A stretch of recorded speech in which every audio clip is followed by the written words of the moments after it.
inspire, inspire, and be inspired. Welcome to it. Welcome to, yes, another inspiring Monday morning on your Feel Good Breakfast Show. Good morning, sunshine. How you doing, man? Oh, I'm very good. So good to have you here. I know you had the craziest of weeks last week, so good to have you back in the driver's seat, man. It's so good to be back, of course, Mzansi. I am refreshed. I have recharged this body. I've had a beautiful weekend. I hope you had the energy, too, from the weekend. And let's bring it into this Monday. You're going to need it. Oh, yeah, let's get the show going, right? We're going to be shining a spotlight. And I'm not going to say spotlight because a spotlight's quite small. And we've got a lot of people to showcase this morning, right? We're going to start off with the Gugulethu Chess College. We're going to find out how it empowers the youth from disadvantaged backgrounds all the way to thriving and beyond, and maybe even put up a challenge. What do you reckon? Not me, buddy. I'm going to throw you in there. Your grey matter is fresh and young. You're the closest to being a youth out of all of us, but you've got to do it. Then our spotlight, or our floodlights, should we say, continue with the Talfala Primary School's marching band. Yes, they're going to be a lot of kids, and they are inspired themselves. They're going to put South Africa on the map. That's when they compete internationally for the World Music Championships in Thailand. And we'll even get to see their talent live in studio. Where? I don't know how we're going to do it. Maybe we'll literally lift the roof off, but we'll figure out a way. We're going to make it happen, of course, and we're not stopping there because finally we're also going to meet the team behind the Cape Town Children's Choir. Now, they're going to be serenading us all the way into Monday morning and beyond. So we've got lots of young, beautiful, thriving souls getting ready to entertain you, Mzansi, making this the perfect start to your morning, and the next 3 hours are going to be nothing but magic. And if you love your Middleton rugby team, if you go to Middleton, just watch. Just watch today, okay? Yeah. You really have to. But right up, we need a little bit of help, or at least Zozo needs some help. It's the start of a brand new week. She needs to get her look nailed down. Please help her out. Good morning, James. Yes, I do need your help, so thank you so much for that. You know, we are in the middle of seasons changing. It's not completely cold all day long, but you need that transitional wardrobe, and knitwear is the perfect solution for that. So there are two looks that I need your help with. Look one is this checkered coatigan. Yes, you heard right. It's a cardigan and a coat. It's called a coatigan, and it's very beautiful. We're going to pair it with some dress black pants and also a modal polo neck just to add a little pop of color. This is cozy yet classic.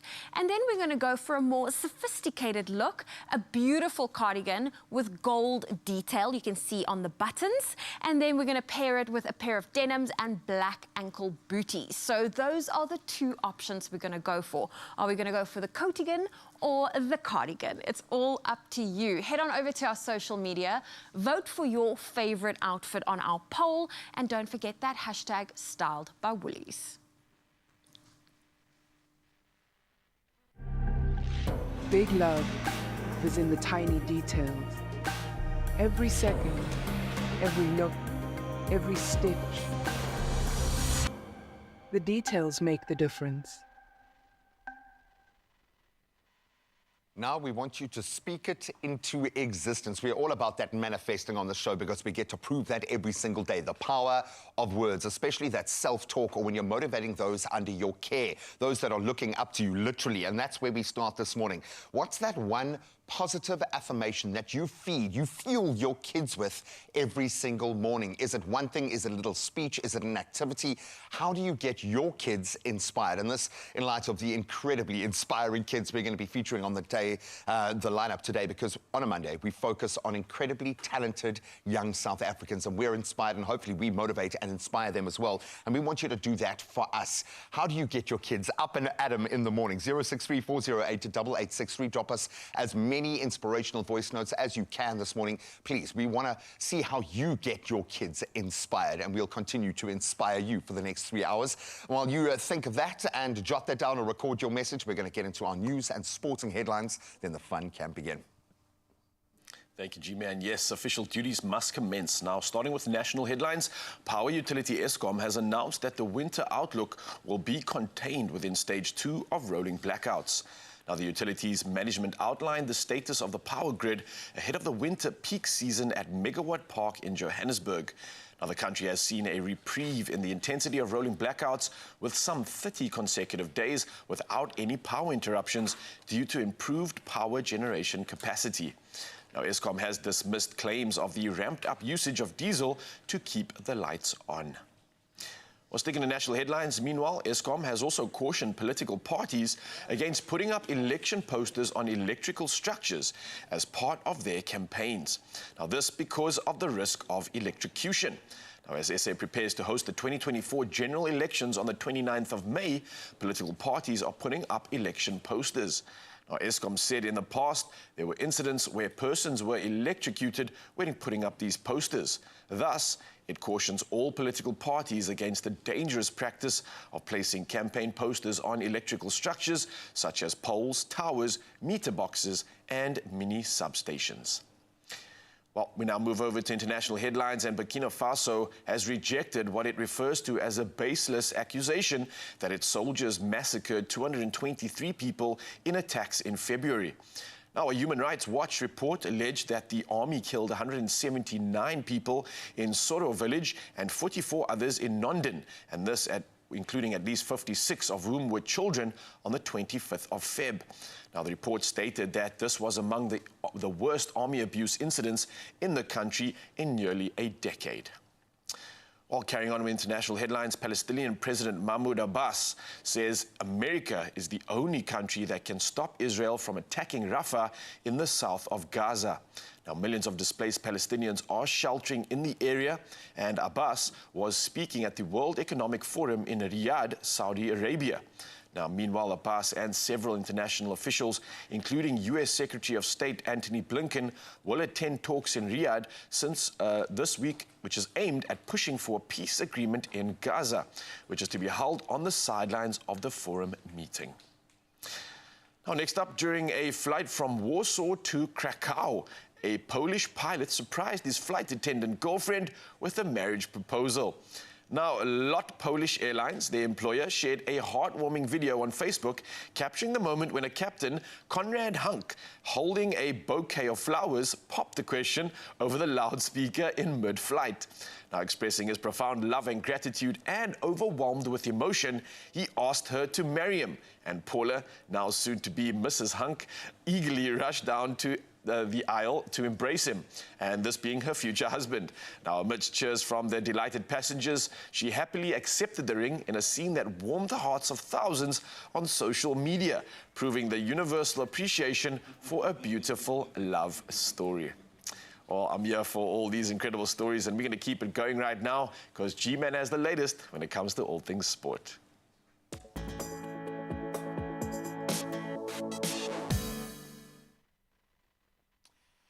Look, I suppose officially he was a hunk. Okay, well, let's let the tears continue now as we delve into the football. Arsenal secured a thrilling 3-2 victory over their rivals Tottenham in the North London derby yesterday, and it was a thriller. And of course, in doing that, they maintained their hold on the Premier League summit. So Mikel Arteta's side, they surged ahead with a 3-goal flurry in the first half, courtesy of Pierre-Emile Højbjerg's own goal. Then Bukayo Saka, I think, scored in the last 7, and Kai Havertz all finding the back of the net. Despite a spirited fight back from Tottenham with goals from Christian Romero and Son Heung-min, Arsenal, they held on to claim the crucial win. And then elsewhere, Man City, they stayed hot on Arsenal's heels with a 2-0 win over Nottingham Forest, sitting at just 1 point behind them on 79 with the game still in hand. It's going to be tough. Now let's turn to rugby and a successful weekend for the South African teams in the United Rugby Championship. The Bulls and Stormers boosting their playoff aspirations with some convincing wins just when they need it. So the Bulls, they thrashed Osprey 61-24, an incredible performance, while the Stormers, they looked good. They dominated Leinster 42-12, earning full points just when they needed it as well. So the Lions, however, their form has been so good, they faced defeat against Munster in a tough one, denting their playoff hopes. So with crucial games now ahead, the Bulls sit 4th, the Stormers 5th, the Lions in 11th, and the Sharks still showing a bit of a turnaround in form, but sitting in 13th place. Now let's turn to cricket and some big hits as Reeza Hendricks was on fire, ably supported by Vian Mulder as they led the Lions to a resounding 7-wicket victory over the Dolphins, in so doing securing the CSA T20 Challenge title. So Hendricks was unbeaten on 73 and Mulder's unbeaten 55 propelled the Lions to 168 for 3, chasing down the Dolphins 165 for 8.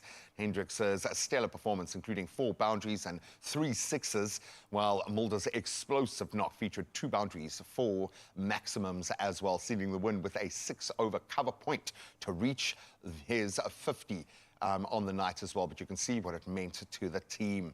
Now, of course, MotoGP back in full swing, and Francesco Bagnaia, he secured his 3rd consecutive victory at the Spanish Grand Prix, capitalizing on Jorge Martin's crash while leading as well. So Marc Marquez, he claimed 2nd place, followed by Marco Bezzecchi at the Circuito de Jerez. And Bagnaia's win, of course, now narrows the gap to Jorge Martin in the MotoGP World Championship standings, just to 17 points at this early stage. And that's where we leave our sport for now. As I said, if you're a fan of Milnerton High, have been watching their incredible rugby story this season, stick around. We're going to connect with the lads in just a moment, but right now, let's get you set for the weather.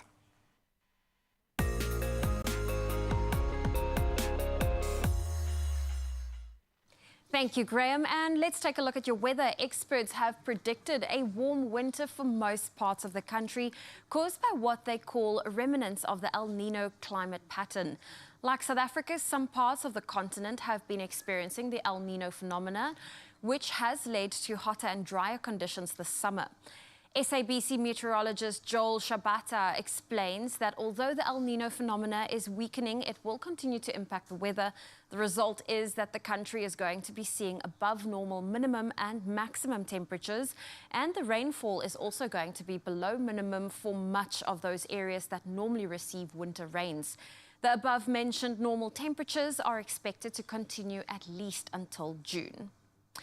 And if you would love to share your morning view with us, do so on our WhatsApp line. That number is 063-408-8863. Let's take a first look at your temperatures this Monday.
It's looking good. It's always looking good in Uppington, man. I think we end on Uppington just so the rest of the country can still feel like normalized. It just End like on a balances. high. Yeah, exactly.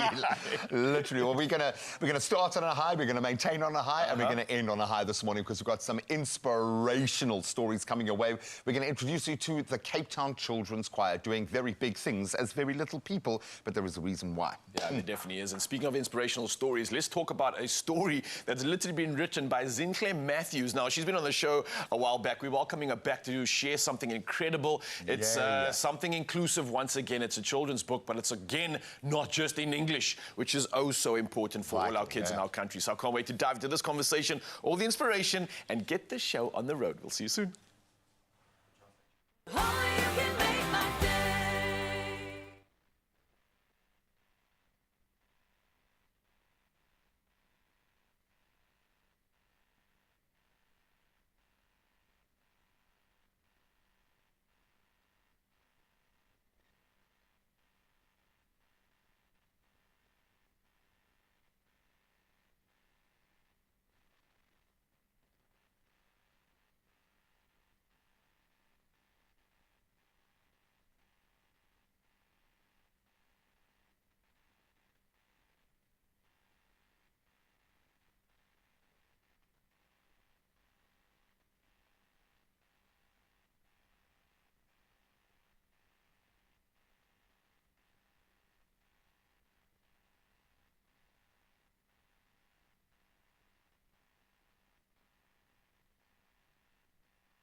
It's my feel-good breakfast show.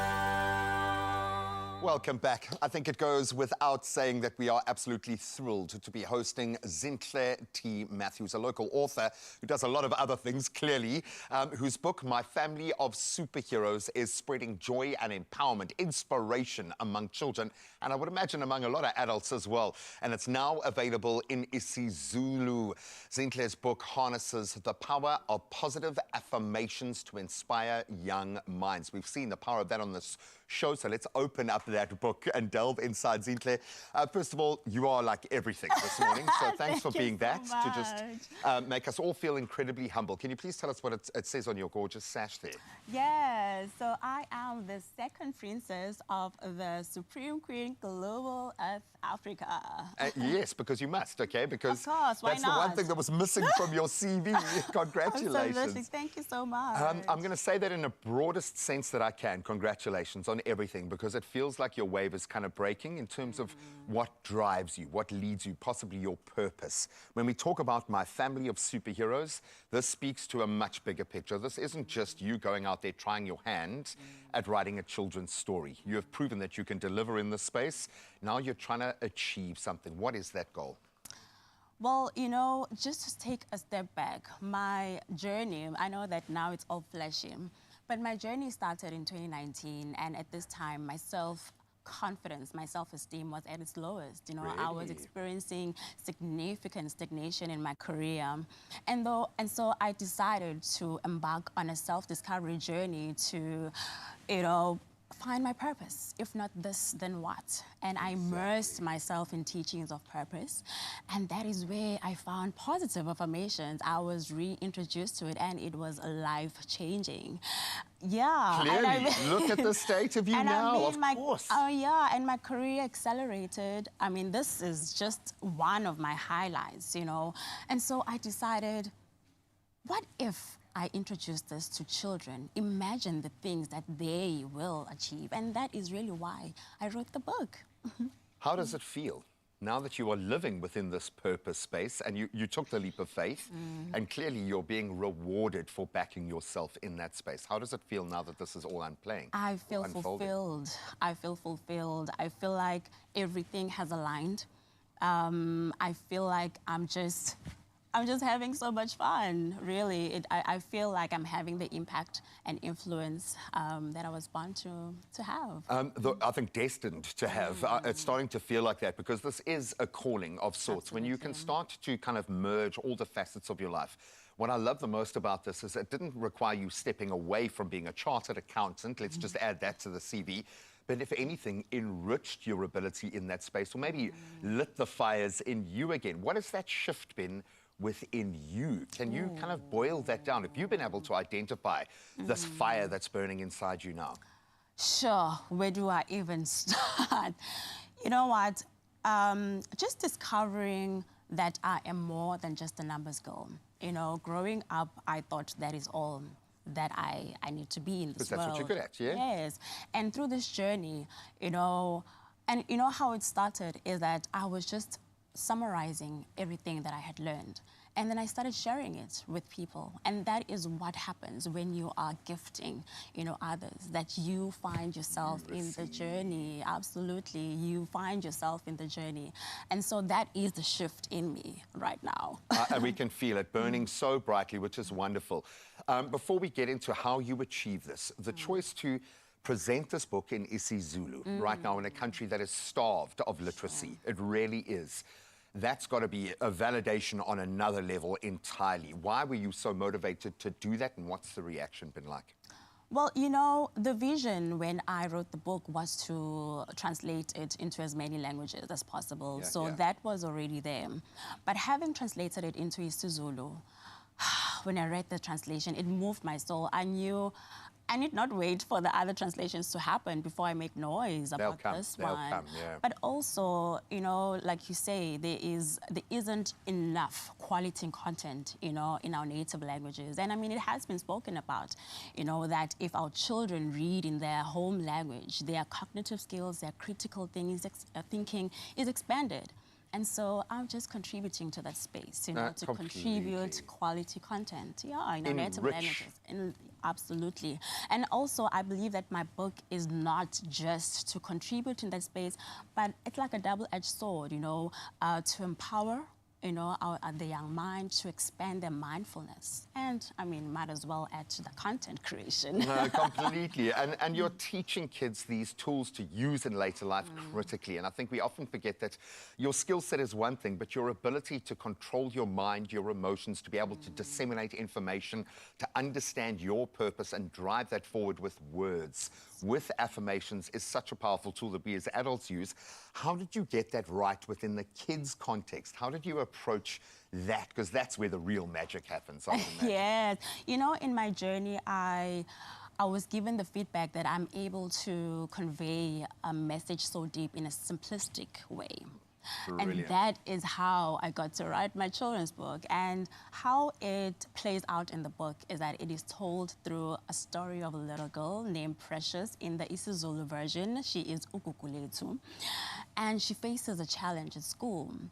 And I mean, before she even attempts this challenge, she sees the other girls, you know, her competitors, as better than her. And I mean, already she's lost, you know, so we already see her not doing well. And her mother, seeing all this, she sees this as an opportunity to teach her positive, positive affirmations, for her to see herself in a different light, because that is really what positive affirmations are. It's to change how you see yourself. It really is just about that. And also it helps you to rise above your self-doubt, you know, into a position of power. And then we see, obviously, you know, obtaining her victory, but it doesn't stop there. You know, we see her teaching her little brother the very lesson. And so it also embodies the significance of empowering a young girl. But also, we're not leaving the boy child behind, you know. I know, but the ladies have to drag us along, okay? I'm quite happy for that. I come from an all-female household, so I'm well aware of that mechanism. This is absolutely wonderful. I know we have barely scratched the surface with where you are going to go with this platform, with this tool, with hopefully 20 other releases in as many languages as you can, because I have a feeling this is going to land not just with kids, but with parents who are often searching for those words as well. So thank you so much for going to the efforts and the sacrifice to provide us with those words. Oh, thank you. Absolutely beautiful. You are just too impressive. So I think we need to end this conversation before I feel completely mundane. Now, the bottom line is we get to plug into this inspiration and spread this joy, these words of empowerment and validation. My Family of Superheroes is available to you guys, obviously to buy in a really good bookstore, but right now we are going to be giving away 3 physical copies, okay, actual copies of the book, so you can sit at night and read to your child as they go to sleep, and that's in the isiZulu translation. All you need to do is answer this very easy question. What is the value of education? There are so many jumping off points from this perspective, but go and do a bit of research yourself and let us know, what is the value of education in your mind? Share your answer on the Expresso Facebook page specifically. You can find those T's and C's on expressoshow.com. This is going to close at 12 midday tomorrow. We're going to get a lot of entries for this one, myself included. So you might as well jump on it right now. But Zinhle, you're an absolute superstar. I cannot wait to see what comes from this creative genius, this melting pot next. Thank you, thank you so much for having me. Absolute inspiration, and I'm sure that book, it provides so much of that. And speaking of, let's keep the theme going right now. And we asked you this morning, what was one positive affirmation that you tell your kids to kickstart their day? And we asked you to share some comments and voice notes. And boy, have you done exactly that. The loads have been coming through. We're starting off with Teresa Maiko, who says, good morning, my favorite beautiful Expresso family. Good morning. I tell my son to be grateful that he's alive and to always turn negative thoughts into positive thoughts. Love and light, fam. I love that, especially being grateful. And there's a lot that we can be grateful for, which already puts a great positive spin on our mindset. Tokozana comes through and says, good morning, my favorite team. Hope you had a blast of a weekend. I'm sure we all did. I always tell my daughter that she matters the most, and she's so precious to me. No one must make her feel worthless. Oh, Beautiful words. I think everybody deserves to hear this. Josephine Pixton also coming through saying, good morning, family. Hashtag Expresso Show. I always tell my adult kids, go reach your goals and give your all. Just do great. I like that. Giving them the extra bit of encouragement that they definitely need. And then Gail comes through saying, I treat people the way you want to be treated. Good morning, Expresso family. Have a blessed day. I like that. Yes. How you like to treat your neighbor is how you should be treating everybody else as well. And hopefully that's how you want to be treated yourself too. Christian John says, my mom always told me as soon as I walked out of the door, I'm sure it's a door, to focus, which really helped. And I'm sure, Christian, that's gotten you to a great destination in life so far, and that's thanks to our mom. So I'm loving these words of inspiration. I want you all to take these words, read it out to your kids, and if you have anything else special, then make it known today and keep coming through with some of these positive affirmations, because we'd love to share it with you, Mzansi, and hopefully you can keep this Monday going and have it a positive Monday on that note. Now, we've got a lot to still look forward to on your Feel Good Breakfast Show right now, and let me tell you, the inspiration from the youth is being ticked when it comes to so much right now. We're going to be talking to the people behind that children's youth choir from South Africa, and we also need you to come through. It's your last chance to vote on Zoe's look. We're talking about that incredible knitwear. It's getting frosty out here, so maybe you can help us with that. Warm up and look good while we're at it. Zanzi, we'll see you just after this. Only you can make my day.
It's my Feel Good Breakfast Show.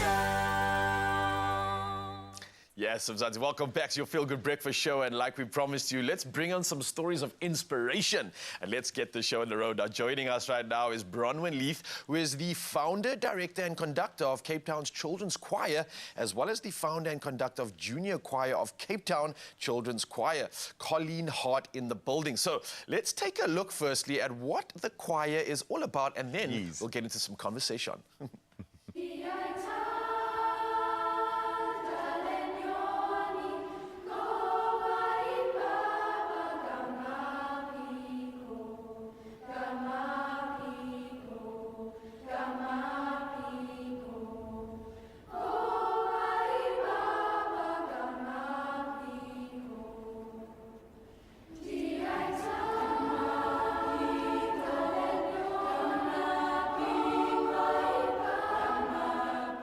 Wow, just because some of the choir are here, can we give them a resounding feel-good welcome to your Feel-Good Breakfast Show? See, you're still clapping for your choir. I love that. I love that. That is absolutely beautiful. Ladies, thank you so much for joining us this morning. I know you have very busy schedules. And this is loaded onto that as well, which begs the question how this came about. When you're starting to make waves, making an imprint like this, not just on their lives, but within the choir scene, let's call it, you're getting it right. It had to start somewhere. What was this kind of, where was the seed first planted? I had been conducting junior school choir and senior school choir for quite a number of years. And I had a look around the Cape Town area, and I'm from the southern suburbs in Cape Town. And there really wasn't a choir that could meet the needs of children in the area. That would be a choir that would draw children from all over the city, and that would be able to work towards excellence and just building friendship and just creating a community of families and children. We have the Tygerberg Children's Choir in the northern suburbs. Obviously, they're very well known, but there was nothing on our side. And so I really felt like we really needed something for the children on this side of town. And that's where the idea started. And I started talking to people and got excited and had a colleague, Anne Meyer, who joined me on this project. And Helen Stavery, she joined us as well. So I'm not working alone. This wasn't just my vision. It was a combined vision of a number of people, and that's where we started. So you're just really, really competitive and you want to beat the northern suburbs. It's fine, it's fine. No, not at all, not at all. We've got a good relationship with Karina Erasmus, yes. Because it is a community, and I'm so glad you used that word. It's not just for the kids, it's for the families, it's the support structures around that. Love that connection. With that being said, I mean, obviously community is great, but what's the actual purpose behind a choir? I mean, yes, it's to obviously create, on the surface, great sounding music, but I think it goes deeper than that, right? I reflect on some of the time that I had as a kid being in a choir. There's pressure that you have to deal with. There's obviously working in a group environment. There's so many skills that are being harnessed. Why do you think it's so much more important than just the singing and just getting together? Yeah, the singing and getting together is important, but I always say it could be anything. It could be a dance group, it could be a drama group, but we just happen to be a group of singers, and the children love to sing. And it's something that they can be part of and be proud of. It's something where they can grow as individuals, they can develop their talent, but not only that, they can grow in confidence, grow in friendship, maybe with other children who they might never have interacted with before, across the city, which I find is one of the most special things. It's wonderful to see them interacting on a Friday afternoon, which is where we practice, together as a team. For sure. And then they learn discipline, they learn commitment, they learn so much more than just what you're going to see this morning. And they also learn music. Yes. Colleen, and you get to be the custodian of that first part of that journey with the younger kids, which has got to be magical in itself. What is that feeling like? And I'm all about the feelings this morning when you get to see how these young people respond to that environment, which has got to be something quite new for a lot of them. How do you enjoy? What's the best part of your role working with the little ones? Yeah, you know, it's a privilege to work with such little ones, and it's a gift that they give us. They trust, the parents trust us, and just to let children sing without with confidence, actually, because, you know, so many, and for my junior choir especially, my particular age group is 7 to 9. We don't audition because children's voices at that age are still developing. For sure. And so many potential pop stars, classical musicians come out of choir. So for us to have the seeds, I kind of think of myself like a gardener. You know, I'm kind of throwing the seeds, and who knows where they're going to grow, who knows where they're going to land up. But that's my privilege to be able to do that. Well, our privilege is to watch these stories unfold, and I've got about 20 years of watching choir turn into international artists, turn into winning an international competition on the biggest TV platform. We see it every single day, so you are absolutely on the money. You're on the money, and I think for a lot of people right now watching, they are definitely inspired. Before we leave you to actually allow us to see some of the magic, I think a lot of people have their interest been piqued quite a bit from this conversation. How can they get involved? Just before we have you go, where can they see more of these sort of incredible events that are taking place? Let's plug the people in so they can get involved with this magic. We would love people to get involved. So we've got a website, so they can find us on our website, Facebook, Instagram. We've also got an email address, info@ctcchoir.co.za. And we are performing on the 18th of May at the City Hall with a choral festival, which is a whole lot of choirs from around Cape Town that are going to be performing at that concert. And we've got concerts planned throughout the year. So if they go onto our website, they can find all that information. Towards October, we'll be doing a combined concert with the juniors for the first time. So that's going to be very exciting. And we've got some exciting things planned for that. But yeah, we want the community to get involved in what we're doing. So next year, we're hoping to go on tour, hopefully to Mauritius if we can get the funding. Come on. So if there are businesses or corporates or individuals who think, wow, we really want to support this group of children, please come on board. Contact us. We would love you to be involved in what we do. And new members. And new members, exactly. We're always looking for the junior choir between 7 and 9 years old, boys or girls, and for the older choir, the senior choir, from the age of 10 upwards. And and then they just get a hold of us, and we rehearse on a Friday afternoon at Beausoleil. And World Choir Games next year, Bronwyn? Yes. Whoa, come on. Like I said, they're just so competitive that they had to form a choir so they could compete against everybody, never mind the northern suburbs. They want the world.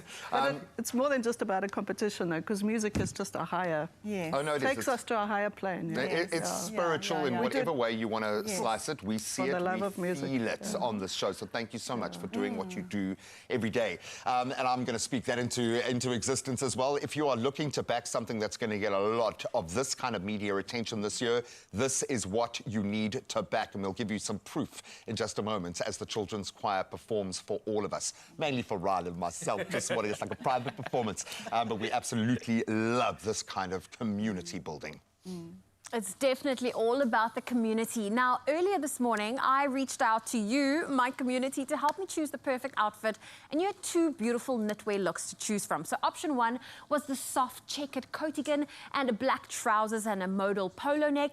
And option two was more of a detailed cardigan with gold buttons and blue jeans and pairing it with some ankle booties. Now, let's take a look at some of the comments because you can already see me wearing one of the outfits. So first up, we had Cordell saying, good morning, Expresso family. Definitely option one, hashtag styled by Woolies. Maluma says, number one, a comfy checkered coatigan, polo neck and black trousers would look good on her. Thank you for that, Maluma. I appreciate it. Andrea says, I'll go with number one because the layering season is here. Andrea, I am feeling it because first thing in the morning, it is chilly. Come lunchtime, this coatigan can come off. And then when it's time to head home and the temperature drops, you put the coatigan back on. Clarissa says, good morning, option one, please. So clearly, option one is winning. Well, there we go. Do we have any other comments coming through? But we always appreciate it whenever you do connect with us on social media. And here we are. I am wearing the checkered coatigan. And why it is called a coatigan? Because it is a cardigan and a coat, hence the name. There we go. Well, this is the winning outfit, and it's all thanks to you for voting. And just a reminder, you can spoil mom with the best chilly weather must-haves this Mother's Day. So if you're looking for all the Mother's Day inspo, look no further because you can shop these knitwear looks and more at Woolworths. It's available in-store, online, as well as on the Woolies app. Big love is in the tiny details. Every second, every look, every stitch. The details make the difference.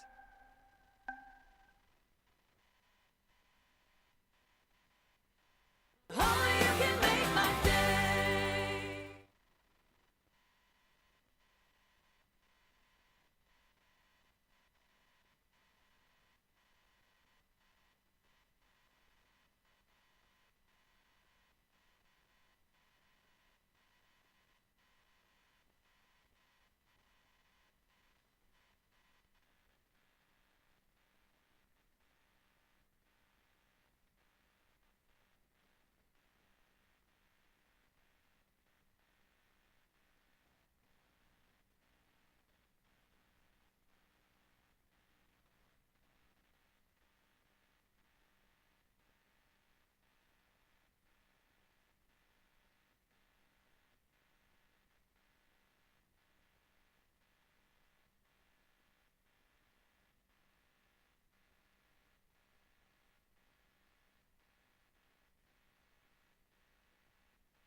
It's my feel-good breakfast show.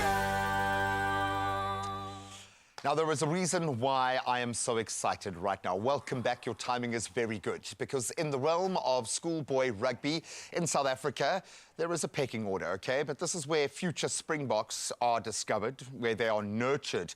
And there is nothing more captivating than a classic David versus Goliath showdown. And this year, Milnerton High School has demonstrated their prowess by not only securing victory against Rondebosch, but also triumphing over the very formidable Bishops team this year, proving that they can go head-to-head with anybody in this city, in this country, as a matter of fact. So can we give them a very big round of applause as I introduce you to their coach, Bobby, their captain, Frank Hidemane, and vice-captain, Devin Damons. Welcome to it, gentlemen. You guys need to be applauding yourselves louder than anyone else because what you've done is phenomenal. We love it. Coach Bobby? Thanks, man. Legend. Legend. And it's funny, I know you're a legend because half of our studio crew knew you and knew someone who knew you, and it's just, there's 6 degrees of separation here, but this is a big thing when it comes to schoolboy rugby. There's a pecking order that you guys clearly don't care about. What is so special about this rugby team?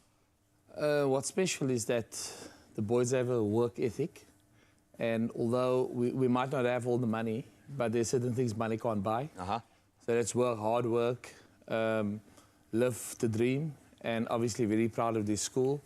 And obviously they want to set the trend so that the rest can follow. And hopefully showing that you don't have to go to a big boys' school to be recognized in South Africa. So hopefully we'll get more boys coming to us so we can develop.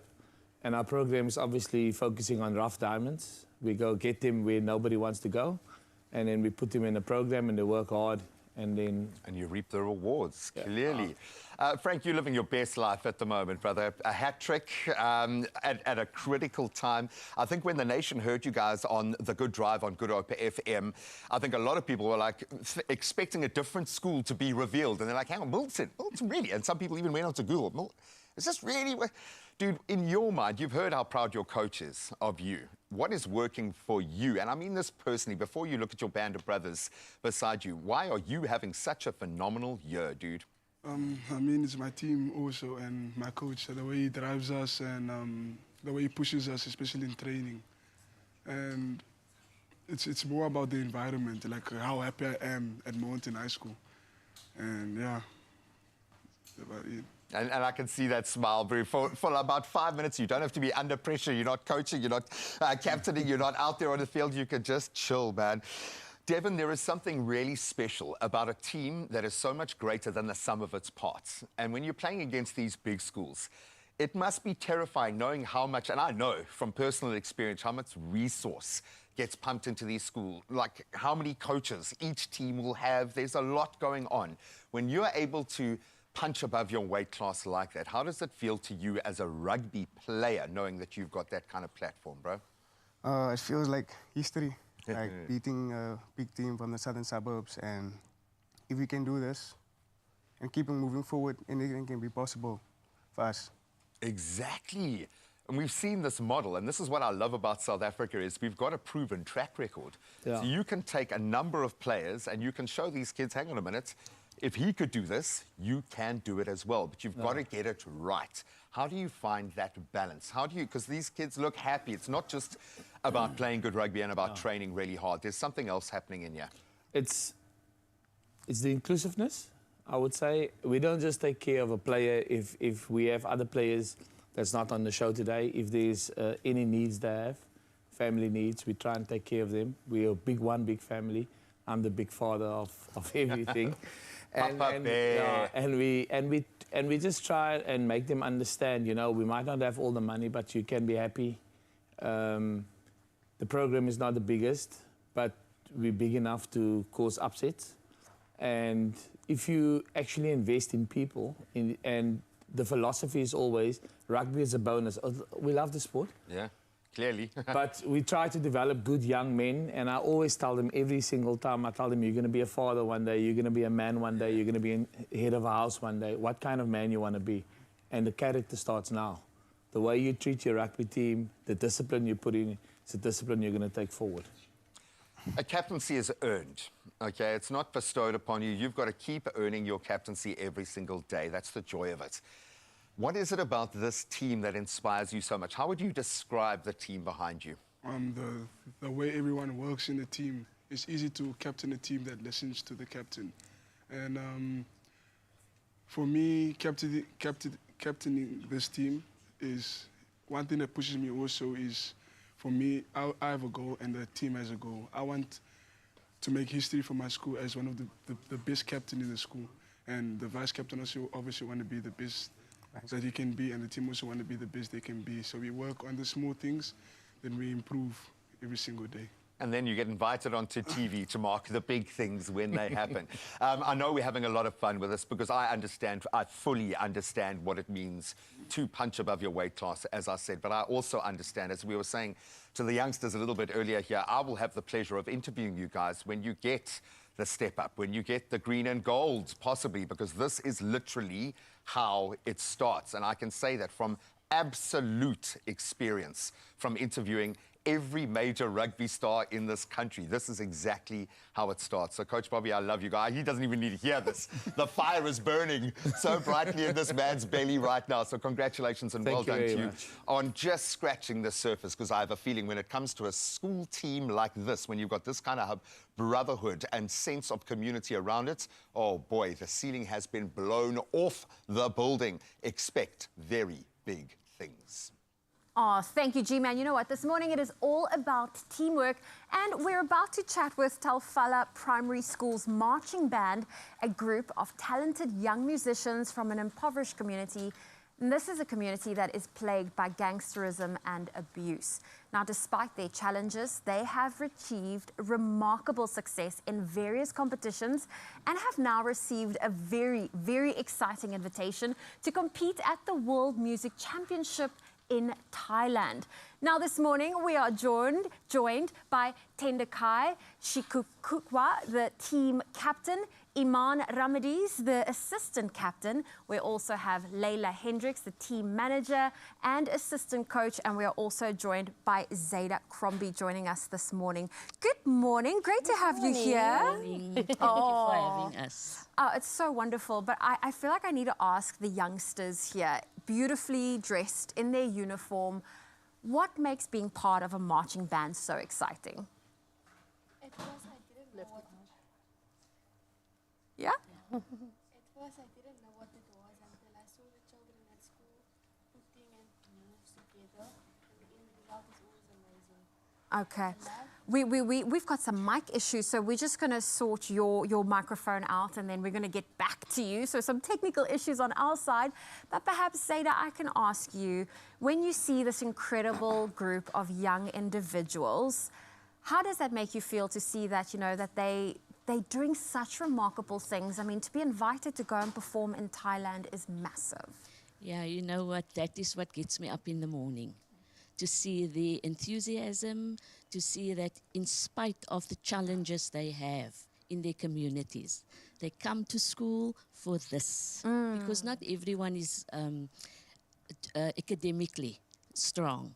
So there's other things that we need to provide them to take their minds off what is the challenges at home. I mean, if you think about it, a marching band, not only do you have to be coordinated, you have to know the music, you have to know its timing. There's a lot of work that goes into it. Layla, perhaps you can shed some light into the type of work that goes into practicing when it comes to these young students. Yes, there is a lot of work and a lot of time that goes into it. And because of our community that we live in, and I am from the community, so I grew up with all the challenges they also growing up with. So that is why I made it a point and made it a mission to help them move away, because I had to make choices growing up. And just I wanted to be an inspiration to them. So because of the community, we cannot practice after school hours during the week. Okay. So we give up Friday afternoons to come back, and because they take transport home, so we use Saturdays as well, where the parents can come and join them and wait for them and take them home safely. So the time that we put in, it's very little, but the end result is always amazing because they are so dedicated and I feel like they really enjoy what they do. Oh, fantastic. Well, I see, Tendekai, you've now got the magic microphone that has now worked. Tell me, what's the best part for you of being part of this marching band?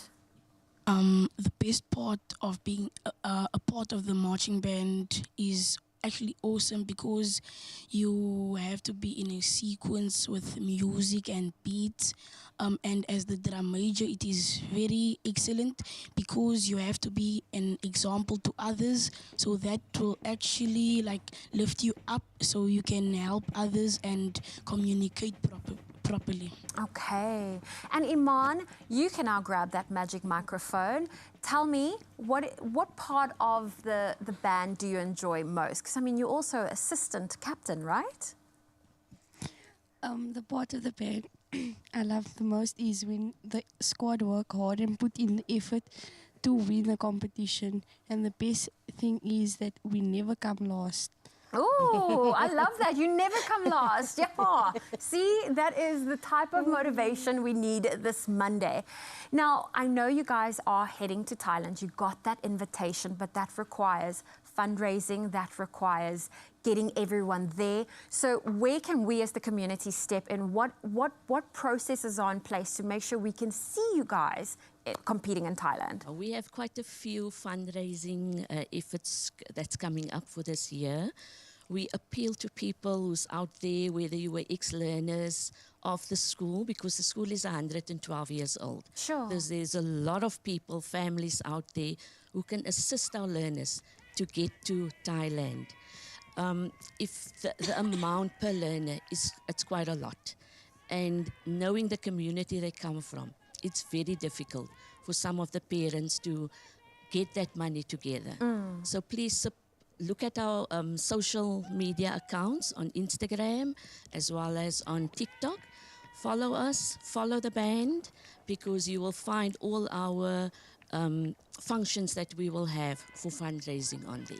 And come out and support us, please. Oh, thank you. Well, we've got those details on our screen. It's Talfala Primary on social media.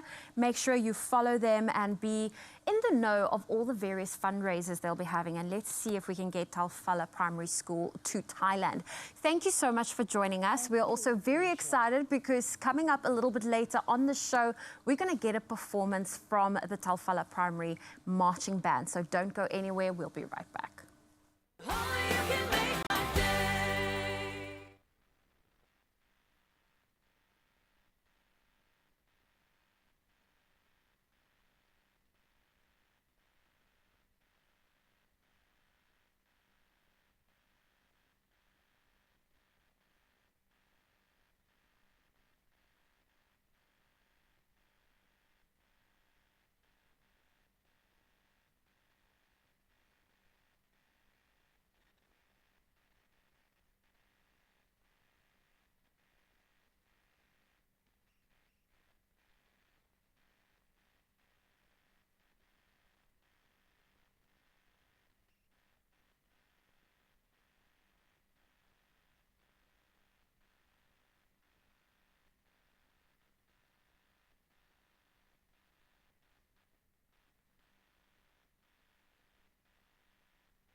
It's your feel-good breakfast show, Expresso here on S3, and the ABSA Wilde School Sports Tournament, a prestigious and long-standing school sports tournament, has undergone remarkable growth since its inception in 2009.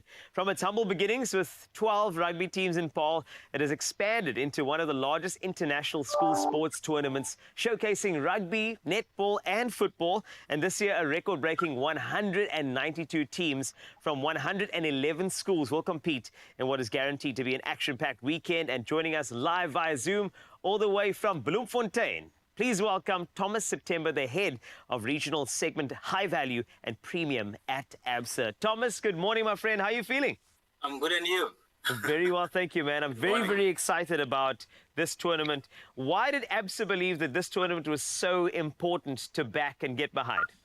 As ABSA, we are committed to empowering the youth, in the markets that we operate in.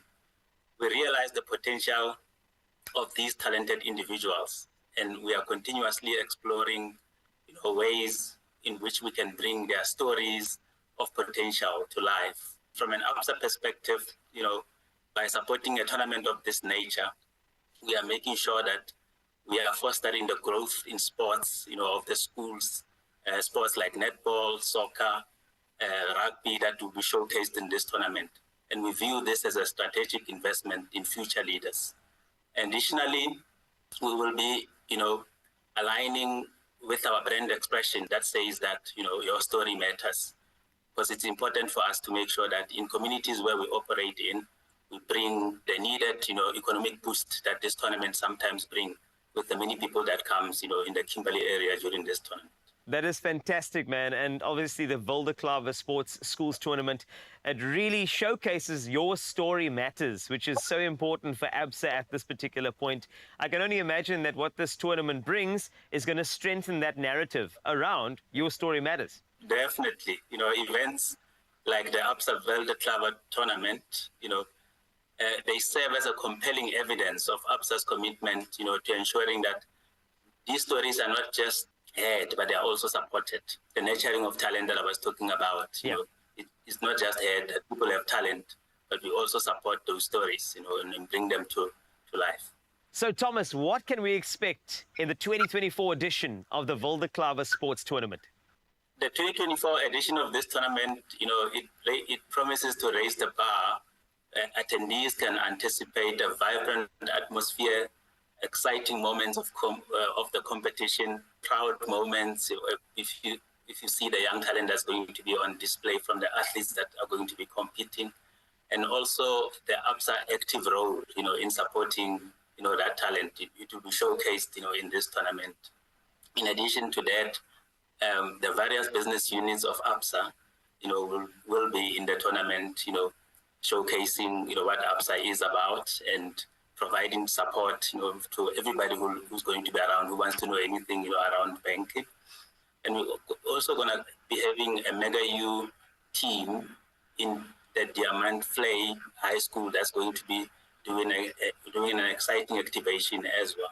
So there's a lot, to be excited about in the tournament. It doesn't matter whether you're watching from any media platform or you are attending there, there's going to be something exciting for everybody.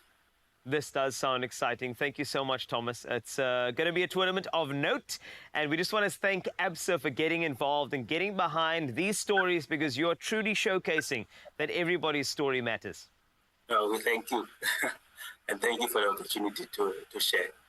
Thanks a lot to Thomas September from ABSA. What an incredible tournament that you are in store for. It is going to be fantastic. And you don't want to miss this big, huge, humongous sporting tournament in South Africa. It is the biggest, the ABSA Wilde Sports Tournament. It will be taking place from the 26th of April until the 4th of May in Kimberley in the Northern Cape. To find out more information about how you can attend and watch all the action, you can visit the wildeklava.co.za website and find the ABSA Wilde Facebook page online.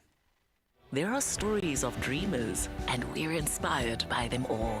We invite you to write your story with us. Your story matters. ABSA. It's a minute after 7. Let's quickly look at those national headlines. The Department of Home Affairs offices will be open on polling day, the 29th of May, for South Africans who require temporary identity documents. Minister Aaron Motsoaledi has confirmed that temporary identity certificates will be allowed at polling stations nationwide. He said citizens could use their green ID booklets, smart cards, or this temporary ID certificate, which will be known as TIC, at the polling booths. Meanwhile, the Minister of Defence, Thandi Modise, said a task force has been appointed to deal with any form of electoral crime before May 29th. And staying with our local news, power utility Eskom has announced that the winter outlook will be contained within stage 2 of rolling blackouts. The utilities management outlined the status of the power grid ahead of the winter peak season at Megawatt Park in Johannesburg.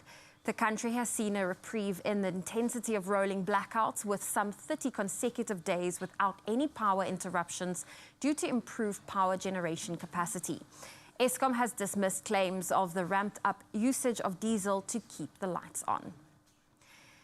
And the World Central Kitchen is to resume distribution food in Gaza, nearly a month after 7 of its aid workers were killed in an Israeli airstrike.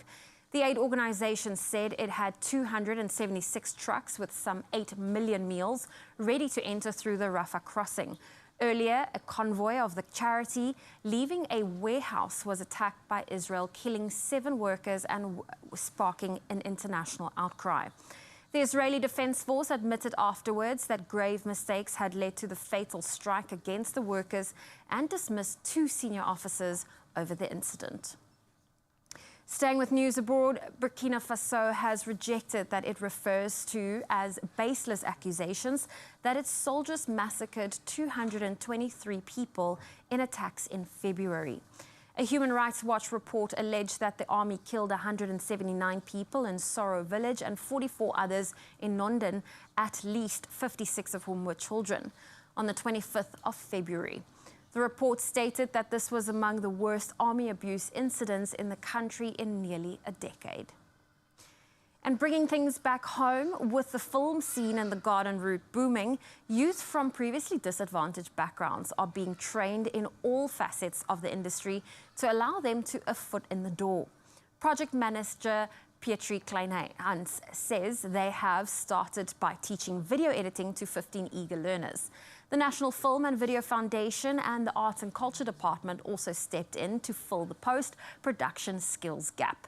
This as international filming happens on the garden route, but the final touches are mostly done abroad. The project wishes to change that, keeping the editing work local and opening doors for jobs. Phase 2 of the project will afford the students the opportunity to work as interns or junior editors on productions. Well, that's where I leave those headlines for this morning. Let's take another look at your sport.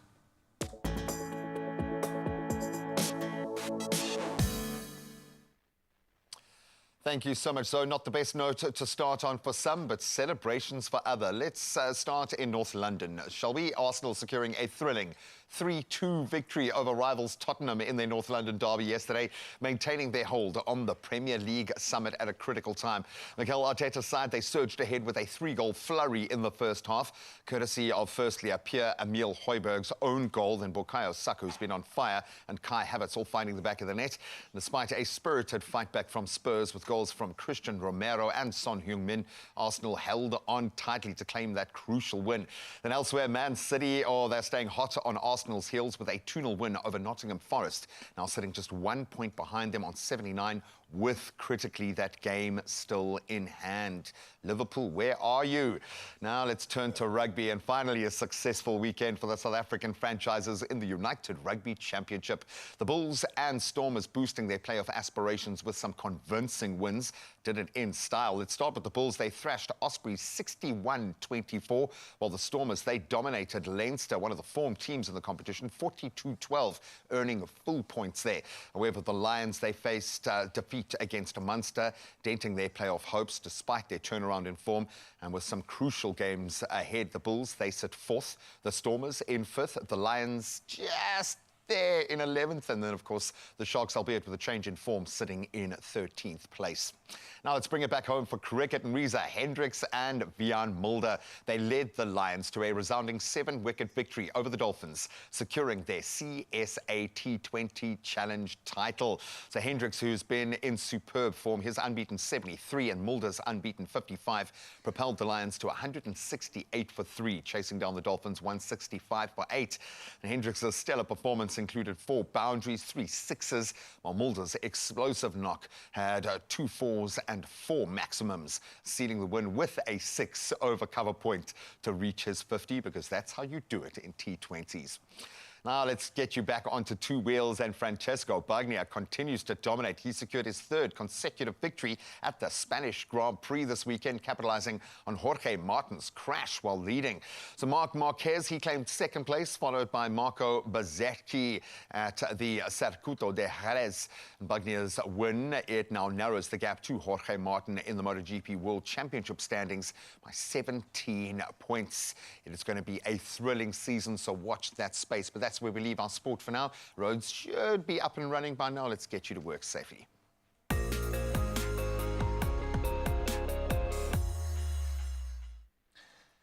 Thank you so much. Yes, G-Man, I'm pleased to report that there's not too many incidents happening on the road this morning, but we're just going to dive into Pretoria right now. There is a stationary vehicle on the N1 northbound. This is after the ramp from the 14th Avenue.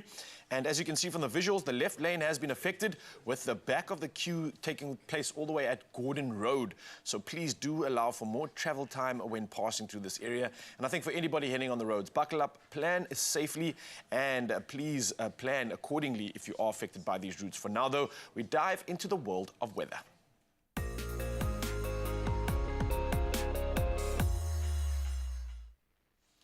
Reports from the world of weather right now. In Table Mountain National Park, NCC Environmental Services crews were dispatched early yesterday morning, and this to attend to several fires on Table Mountain and in the Cape Point section of the park.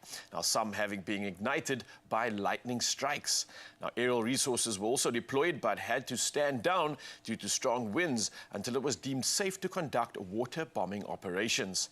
Now, meanwhile, NCC Wildfire's latest update says the fire in Cape Point Nature Reserve has been contained. However, a large area is still extremely hot, and the situation could change at any time due to current windy weather conditions. Now, Cape Town firefighters spent last night in the mountains in a bid to contain these blazes. Well, from our weather news, we dive into our favorite part of the morning, and that's our sunrise view of the hour.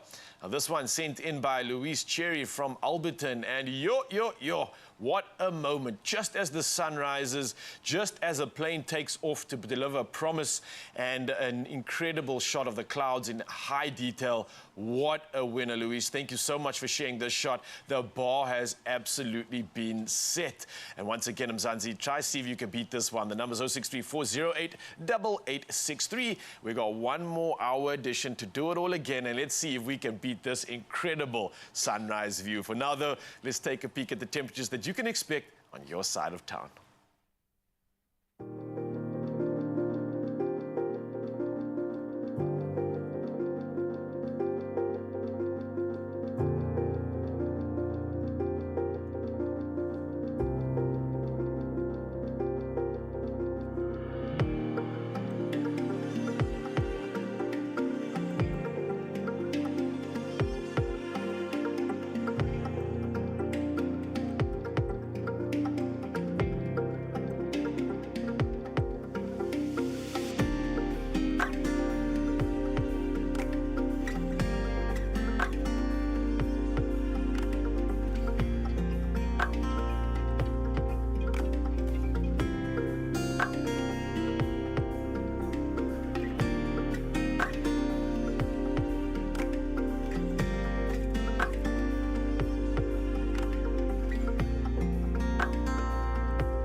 breath. Okay, extra breath if you're in Uppington. I'm sorry, I know we just go on and on about Uppington, but come on, it's 34 degrees. It's crazy. Well, this Monday could get even hotter, actually. This Monday could mark an unforgettable start to the week.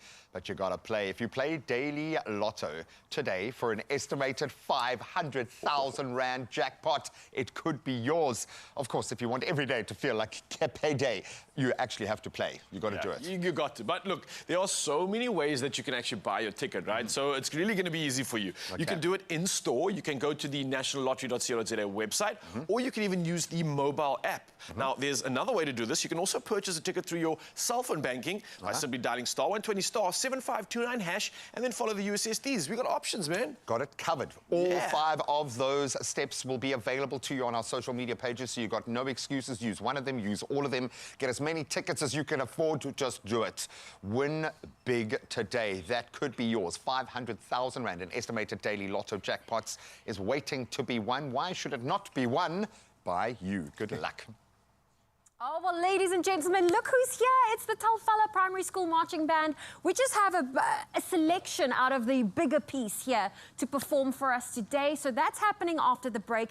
And we also have a very exclusive winner to announce. So that and a whole lot more excitement on your way. So don't go anywhere.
It's my feel-good breakfast show.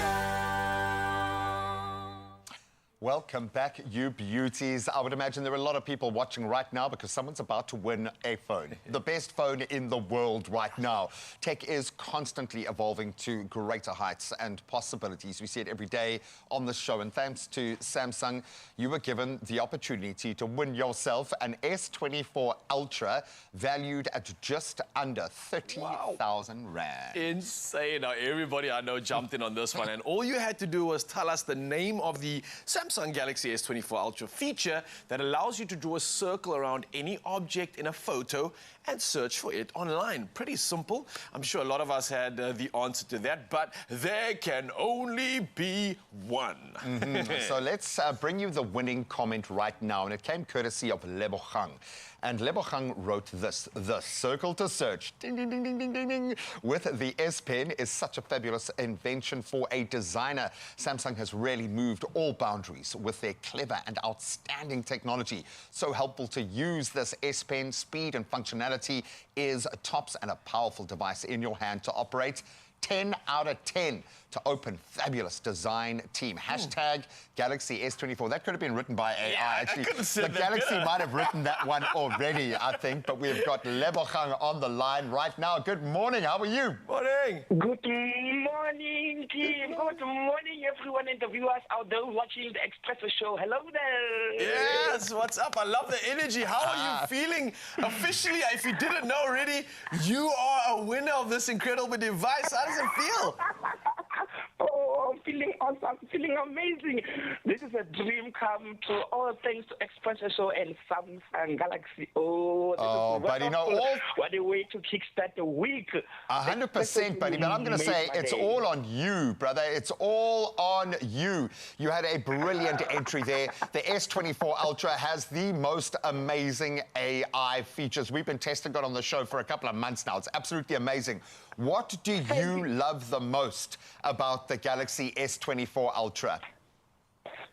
The most thing I love about this Samsung Galaxy S4 Ultra is because it comes with a 6.8-inch touch screen, storage capacity 256 gigabyte, 512. Battery capacity is awesome, 5,000 mAh. Wow, this phone has everything a lot. Most important, the S Pen, my best favorite part. It is. It's a beast, man. It's an absolute beast, yeah. Now, Lebogang, you sound like you are the perfect person for this phone. You seem to know all the features about it. What's the first thing you're going to use when it gets in your hands?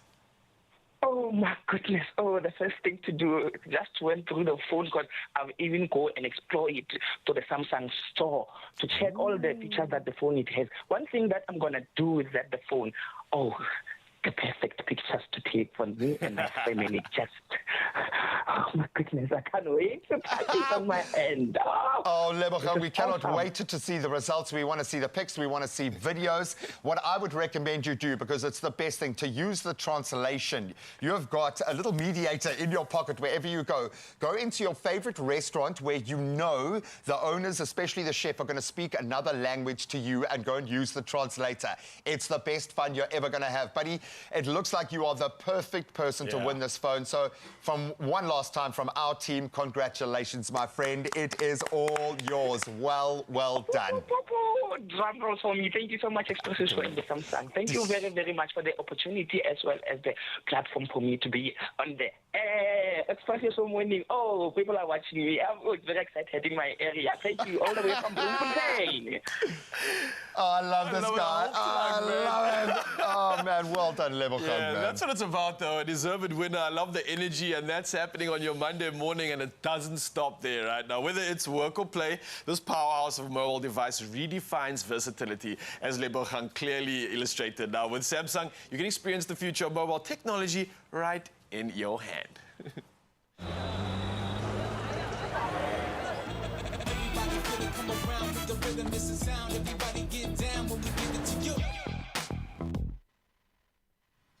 Oh, we are super excited. We have Talfala Primary School Marching Band in studio.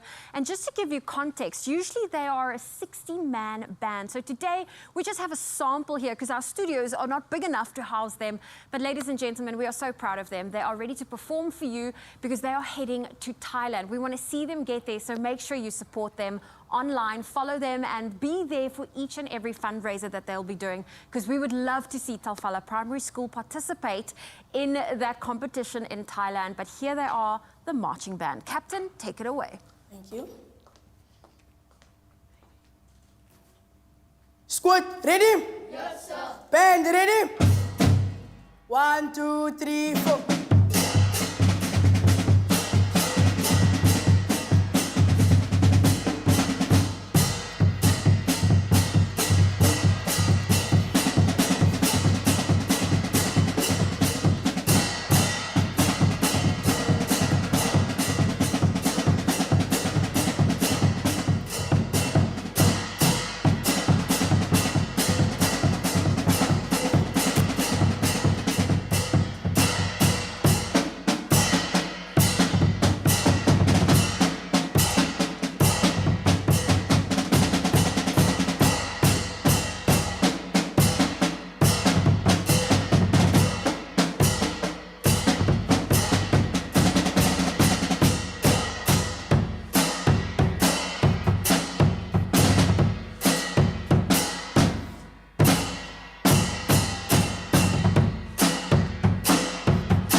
let's put our hands together for Talfala Primary Marching Band right here on your Feel Good Breakfast Show. Well done. Your Feel Good Breakfast Show, we are not going anywhere. Stay tuned. We have a lot more entertainment coming your way until 9 o'clock.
It's my Feel Good Breakfast Show.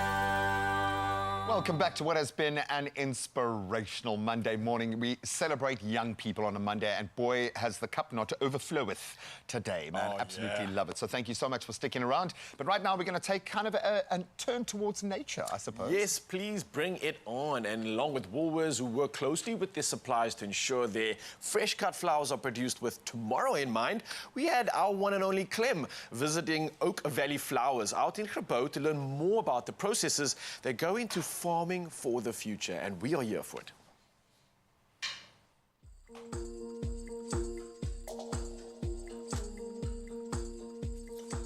Oak Valley Flowers has become the largest producer of fresh-cut flowers in the Western Cape. Their mission, not only to produce the best quality fresh-cut flowers, but also to minimize the impact on the environment.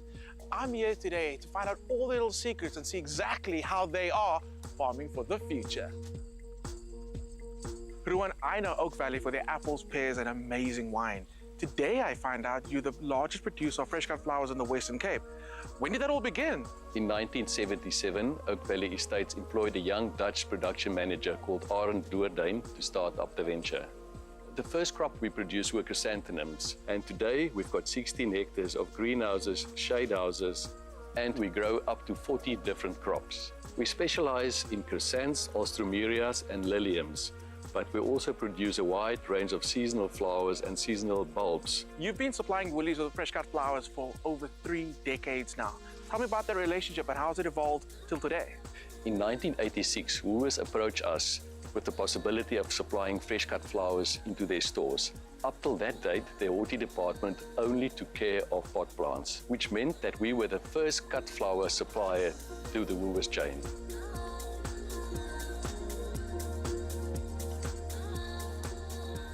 Over the years, Woolies have established strong, long-lasting relationships with their suppliers to ensure that farming today happens with tomorrow in mind. And doing that while putting you, the animals, and this beautiful planet first. Wafika, what criteria does Woolies have in place when onboarding a supplier, specifically a fresh cut flower supplier? As a business, Wool's vision is to be one of the most responsible retailers in South Africa, not just doing good business, but also doing what's right for the planet and our people. So when we choose suppliers, we want them to have the same vision in mind. We work very closely with them. We want them to be as quality, as obsessed as we are, to be as innovative as we are, so that at the end of the day, together, we put a product on the counter that is different. Farming for the future. Can you tell me more about this initiative and why it's so important for Woolworths and the suppliers to farm in harmony with nature? Farming for the future is a holistic approach to farming. It is looking at all the farming practices end to end in a systematic way. So it's about building resilient ecosystems, resilient farms. Conventionally, people would think the more they water, the more they fertilize, the better their production is going to be. But science and data has actually showed us that this is not the case. So what we're trying to do with our suppliers is to encourage them to use less and produce more. It's all about building healthy soil so that you end up with a healthy crop. We've got an active soil health program by which we manage the microbial activity by introducing a range of beneficial fungi and bacteria. Healthy soils means healthy roots, means healthy plants. That will ensure less fungal disease and insect damage. Agriculture is one of the biggest contributors to the loss of wild spaces and natural ecosystems. That's why Woolies and their partners are constantly working to find better, new ways of farming to reduce the impact on the environment. We decided to go the integrated pest management way. It is much safer for our employees, it's better for the environment and for our customers. A typical example of that is to move away from the traditional chemicals and start looking into biological ways of controlling insects. It's a screening process on the intake side of our ventilation openings. We make use of sticky traps that actually catches the harmful bugs. And the third way that is truly making a major difference is the usage of predatory mites. These mites actually actively control the harmful insects. Ek werk by Oak Valley Flowers, werk ek al 35 jaar. En my werk wat ek doen is, ek is 'n voorvrou by Kweekhuis 8 by die Affirmations. My werk wat ek eintlik doen is, ek moet kyk saans voor ek die plek verlaat teen 5 uur. Of die screens toe is, of die wet wall toe is, en dat alles in plek is om die blommetjies te laat slaap vir die aand. Alongside me, each workstation is putting together a different bunch of flowers. What I love the most, they call the individual flowers the ingredients. And when it comes together as a big bouquet in the end, they call it the final recipe. And now it's time for me to go make my own bouquet. Joanna. Hallo, Clint. I have now seen the journey from cutting to full blooming flower. I'm ready to build my own bouquet. And you're going to teach me? Okay, ek maak so, Clint. Where do we start? Okay. Penniga? Dit is die penniga. And then we go with our single. Ja. Our oriental. Dis korrek. Okay. And this one is called? Dit is die Alstroemeria. Alstroemeria. Okay. In the side. Right. Come over. Roses. Dan is 2 orientals. 2 orientals? Okay. Die kant sit. This in the front? Right. So I must keep on kind of working both sides. Okay, I get you.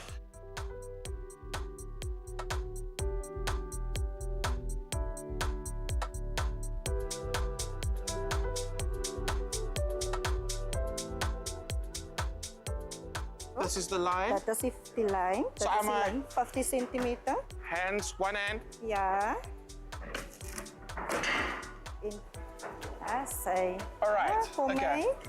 All right, over one ja. side. Dan die ander kant.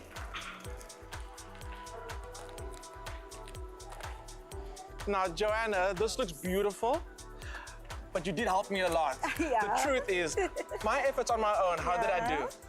Ek sal sê Clem het 'n baie mooi werk gedoen. I did? Ja. Dit lyk mooi. Thank you so much. Only because I had a very good teacher. Thank you, Joanna. Sy, dis 'n plesier. Thank you. Yusna, I have to show you the bunch that I put together. Honest professional opinion, is it good? Yes, I think so. For first timer, well done. Absolutely first time, and I love the bunch. You're the expert, so I'm going to ask you, what is trending when it comes to the flower world, specifically for Mother's Day? Well, mixed bouquets are very popular. Very popular colors are your mauves, pastel pinks, and then peachy colors as well. So it's soft and it fits with Mother's Day, a special event day. It is our biggest special event of the year. Thank you so much for having me. Sustainability is not a trend. It's how we ensure there will be farming for generations to come. We at Woolies call it farming for the future, and we are the experts. Okay, I am jealous, Claire. Man, why didn't you take me with? That is incredible.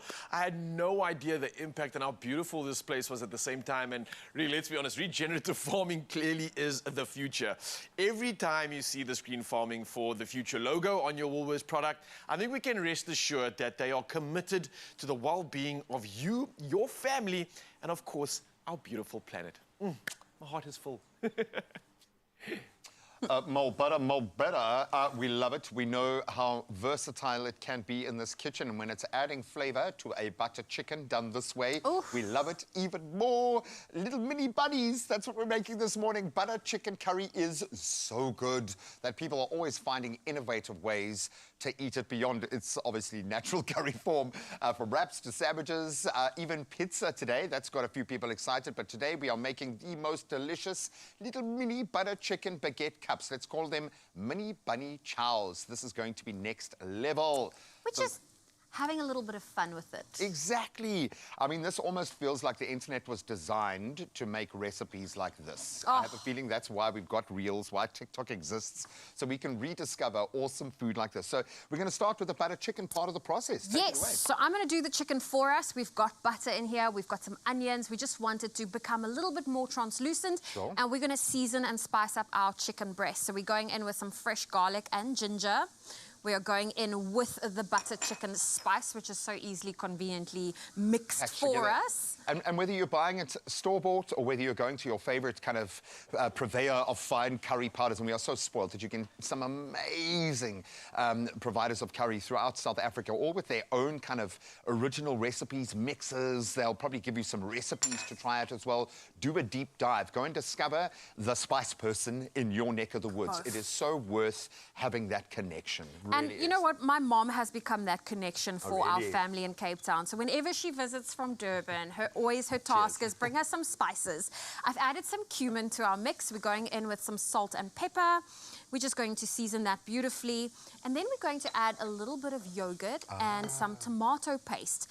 This mixture will be coated over the chicken, and you want to add it to the pan and give it a low, slow cook for about 8 minutes until your chicken is fully cooked through. You also don't want to rush it because then your chicken will become dry. You want to keep the juiciness in.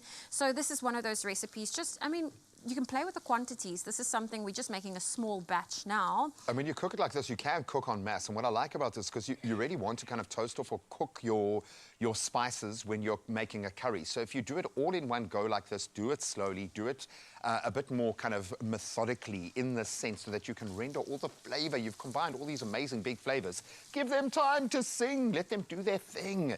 Yes. Absolutely beautiful. That rhymed. Let them sing. Let them do their thing. There we go. Thank you, Graham. And I was watching Sing 2 yesterday, so that I might break out into terrible song at any moment.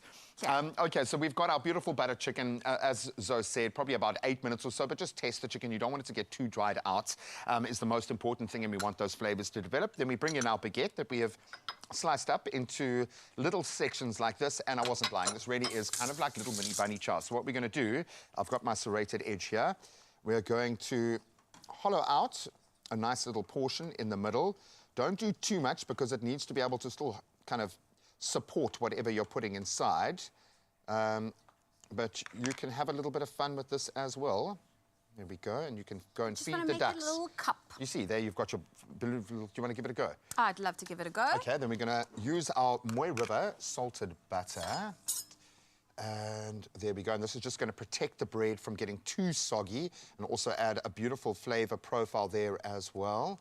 Oh, fill that guy in. Man, that looks incredible. I mean, even though, you know, our butter chicken, it is super creamy, you also can enjoy it because it is saucy, and you can still add the Moy River butter, which just adds that extra finishing touch to it. Boom. There we go. Chicken goes in on top of our butter layer, a little bit of cheese on top, back into the oven, and it is amazing. These beautiful little baguettes with butter and, of course, our butter chicken just really sing. And we love our Clover full cream butter spread because it is super soft and super creamy and obviously super easy to spread as well. But don't be shy with the butter in this case because it adds an incredible flavor. There is a reason why we call it butter chicken, yo, okay? Let that flavor develop. Let it have that luxurious mouthfeel. You can just look at the state of this chicken to understand how the butter levels it up. And the next time you make a butter chicken, keep a little extra and then serve them in these little baguette cups, the mini baby bunnies, I'm going to call them. And if you want to find this recipe, you can head over to expressoshow.com. Right, let's hollow out another one. Okay. Well, we can fill this one. I think let's go in with that. And you are allowed to taste as you go. Such is the chef's right. Okay. I feel like I'm happy to give it a bit of a morning taster. Ooh. Okay, I'm going to slide you a...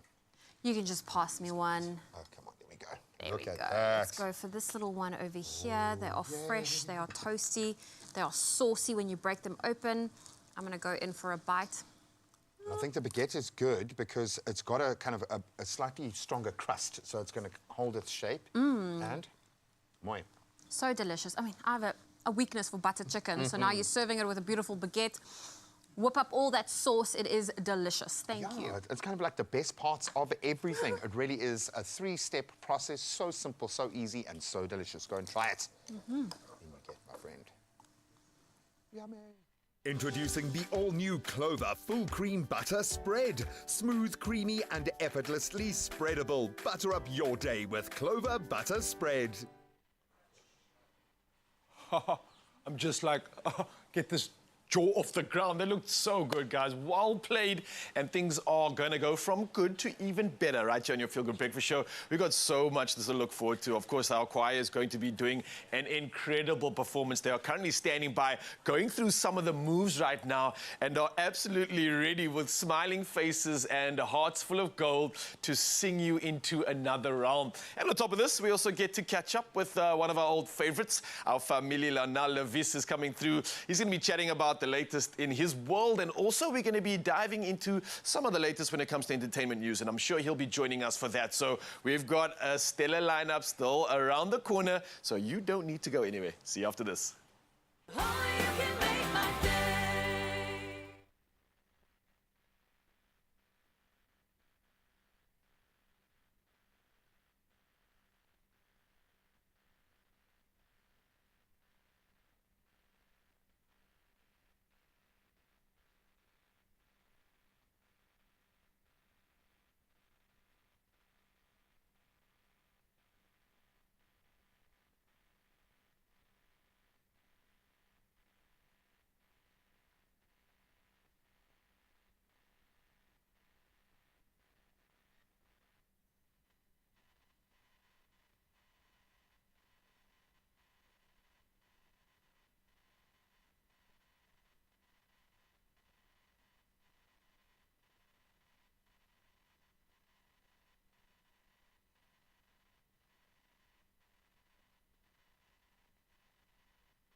It's my feel-good breakfast show.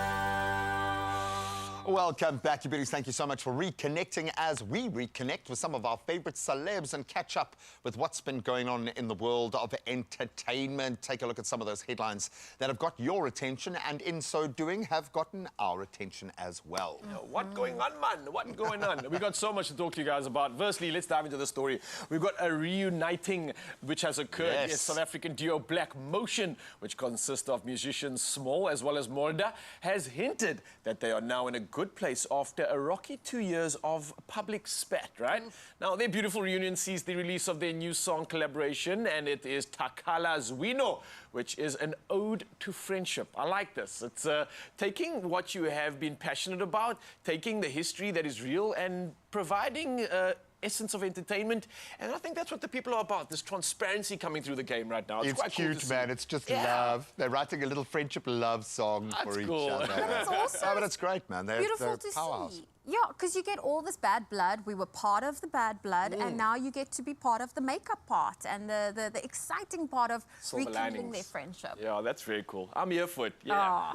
Now, the music mogul DJ Tira announced last year that he will not be returning to host Durban July this year. However, he recently announced that he is back again and he is doing it big. Yeah. Now, he emphasized the importance of rocking a lineup that will captivate the audience. Such include Major League DJs, Young Stunner, Blackie and Zinkomalo, just to name a few. Power. And the Durban July will take place at the Greyville Racecourse on July the 6th. So that's also around the corner. That's my birthday. Maybe I should add that to my bucket list.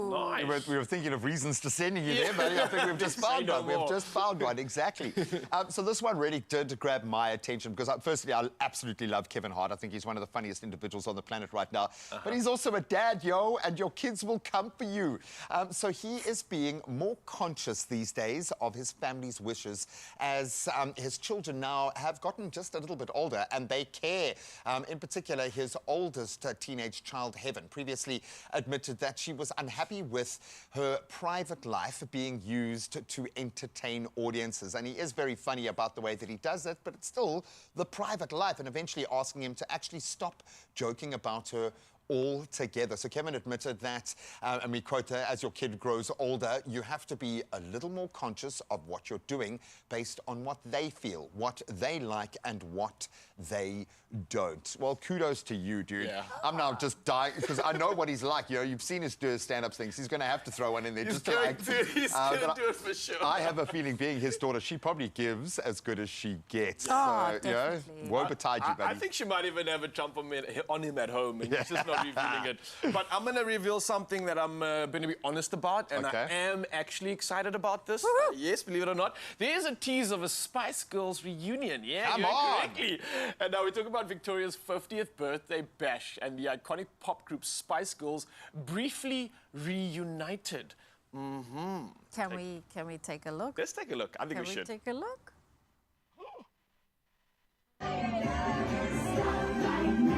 Thank you very much. I need somebody with a human touch. And listen, that clip cost about £50 million to produce. So let's just... David Beckham's basically the only person who can afford to pay them to perform for It's him. insane. Look at all those superstars hanging together. I don't know how they even made that happen. But listen, guess what? Obviously, as you can see, treated to the group getting up on the stage together for the first time since 2012. Goodness. So over a decade ago, and the sing-along to their hit song and single, Stop, which was a complete original. And they even brought some original choreography to add to it. I mean, it was really, really incredible. Now, Moby also took to Instagram the following day to jokingly announce that tour dates were on the way. Look at her face, though. You guys better not stop playing around with us like this, okay? Come on now. April Fools at the end of the month. Who is your favourite Spice Girl? I was actually, it was actually Sporty Spice. Jerry Halliwell, I think, was... Oh, no, Jerry was, that was Baby Spice. No, Jerry wasn't Baby Jerry Spice. was She was Ginger Ginger Spice. Ginger Spice, yes. Jerry Halliwell was Ginger Spice. We do not. But the hottest ginger in my world was Jerry. I don't know why. Bro, I sat next to her on an aeroplane once. Really? And I had no idea that I was sitting next to Jerry Halliwell. You're Can joking. You believe it, man? What? I know. And we were like, we had a cool vibe. She was even writing music. She was writing songs. I had no clue. You might have inspired one of her songs. Who knows, really? she banged someone with her bag, and the woman got so upset, and I ran to her rescue. I was like, no, she didn't mean it. It was the whole thing, carried her bag out. Oh man, no, I'm there for the Spice Girls. I don't know if I had an absolute favorite song of theirs. Did you have a favorite Spice Girls song? Oh, I just like that whole album. It's such a fun, even to this day, you know, when it's like a girls' night out or you want to go karaoke, their songs are of the best to go karaoke. Oh, for sure. They stand up, man. I think the world is ready for the Spice Girls to reunite. Come on, we can do this, ladies. We can do that. And they all look absolutely amazing as well. So I think they're ready for it, yeah. Speaking of people that look amazing, we have someone in the family that has done exactly that. We're talking about Ayanda, who attended the 2024 South African Fashion Week, where the automotive industry and the world of fashion merged as Isuzu unveiled their newest luxury collections in partnership with 3 exceptional South African designers. Take a look.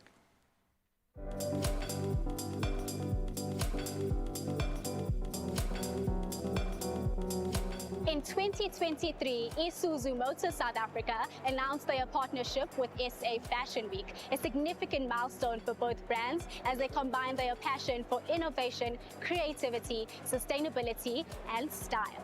Today, I have the privilege of witnessing Isuzu's luxury collection here at SA Fashion Week 2024, and you have a front row seat to witness it with me.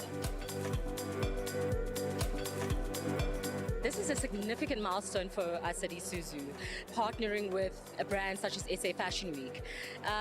This allows us to enter new avenues as a brand that we consider very important, avenues where we can showcase our versatile, adaptable vehicles, and to enjoy life with fashionable people who love luxury, people who love comfort. And much like the automotive space, fashion is one of those areas that allow people to express themselves. Do you think that a car is an extension of a person's personality? Of course. Have you seen how vibrant the culture of automotive is in South Africa? They picked out that purple color, they picked out those rims, they've got a sunroof, and even if it's an old vehicle, but how they've styled and kitted it out. It is so beautiful to see how confident people come through with that. This year, Isuzu teamed up with 3 local fashion designers in putting together their Isuzu Luxury Collection, a testament to their commitment to innovation and creativity while merging automotive excellence and high fashion. We have an absolutely exciting evening tonight. How are you feeling? Very well, thank you. You look beautiful. Thank you so much. We're so excited for your collection. What motivates your designs and, an extension, your collection? I was inspired by floating cities. I saw these amazing renderings that were made by a team of international architects, and they proposed this sci-fi looking city that floats on the water, and it's been developed as a solution to climate change and an answer to living more sustainably. They were just so beautiful and futuristic looking, and that was my starting point. So the collection is very modern, slightly futuristic, and with lots of intricate design details.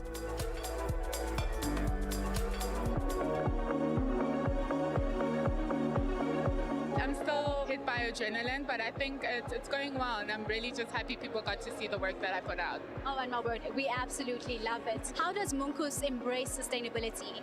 Not only the fabric that we use, yes, we use a lot of recycled fabric, which you saw on the runway today, but it's also the kind of logic behind Munkus. We do a lot of layering, and the layering is kind of, one, to close the age gap between young and old, but also for you to kind of see how to wear the item as you're taking on that day.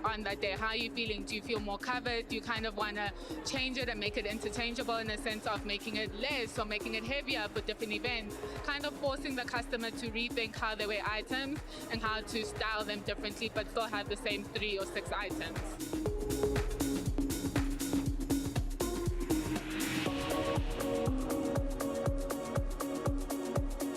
As a fashion designer, I've always been fascinated by military clothing, especially the French military clothing in the colonial days. And by you saying military means that every collection needs to be well designed.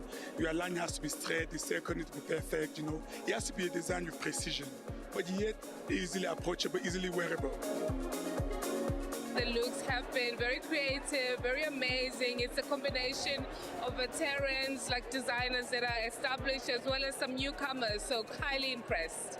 I love that Black Coffee came back this year. I think his work is stunning, and I love that Munku's was a new appearance this year, so well curated. I love what I saw. The designers all came with different elements that all spoke to the Isuzu brand. Munku's vision of bringing out the female voice in her craftsmanship, of women feeling confident in their clothing.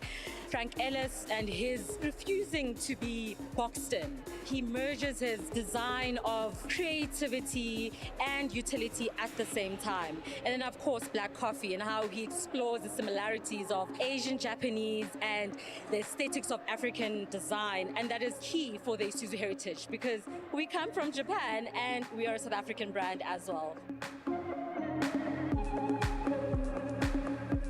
Isuzu's vehicles radiate the same level of luxury, style and sophistication as some of the looks that we got to see on today's runway. The partnership between the South African Fashion Week and Isuzu is a perfect alignment. It is about being comfortable everywhere and being fashionable everywhere. My favorite standout from Isuzu collection will have to be the Black Coffee. And it's late, it slays, the coffee is black. Why adding milk? The looks were edgy, they were fresh, and they were super clean. I love to see where the South African fashion industry is going because it's introducing us to new styles and kind of testing our comfortability. And then what do you love most about Isuzu cars? The MUX is amazing, so we drove around in the MUX, stunning car. Yeah. The MUX is honestly my best friend. It is a guide. It beeps when I'm kind of going a little skew. It helped her. I win. I'm such a great driver, but the MUX makes me the best driver. I love Isuzu. For me, I know as tiny as I am, I love my big cars. I'd probably buy a buggy instead of like a sedan. So it's just in me, it's my personality. The synergy between the automotive and fashion world represents the fusion of design, functionality and lifestyle. May this partnership between Isuzu South Africa and SA Fashion Week remain with us for the long run.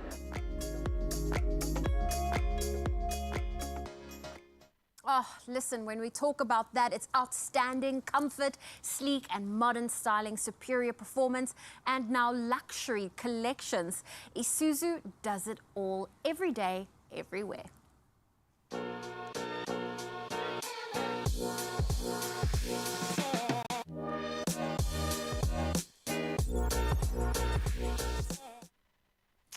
Well, we promised you a Monday filled with motivation, and it comes this morning in various forms. In particular, the Cape Town Children's Choir. They are sounding angelic and looking amazing, ready to prove just how amazing they are. So be ready to be inspired. We're going to keep the amazing going right through right now because every time this person comes onto the show, they look even more and more amazing. And I'm talking about the one and only Now Lovisa. Look at this man coming through with the fashion, the glow and everything else that we want from our stylistas, from our TikTok sensations. So I can't wait to catch up with him, have a great conversation, maybe dive into the kitchen and just bring on more magic. Mzansi, don't go anywhere. We got you covered. There are stories of creators, and we're inspired by them all. We invite you to write your story with us. Your story matters. ABSA.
Don't fall victim to intestinal worms. Use kid-friendly Vermox twice a year and get rid of unwanted guests.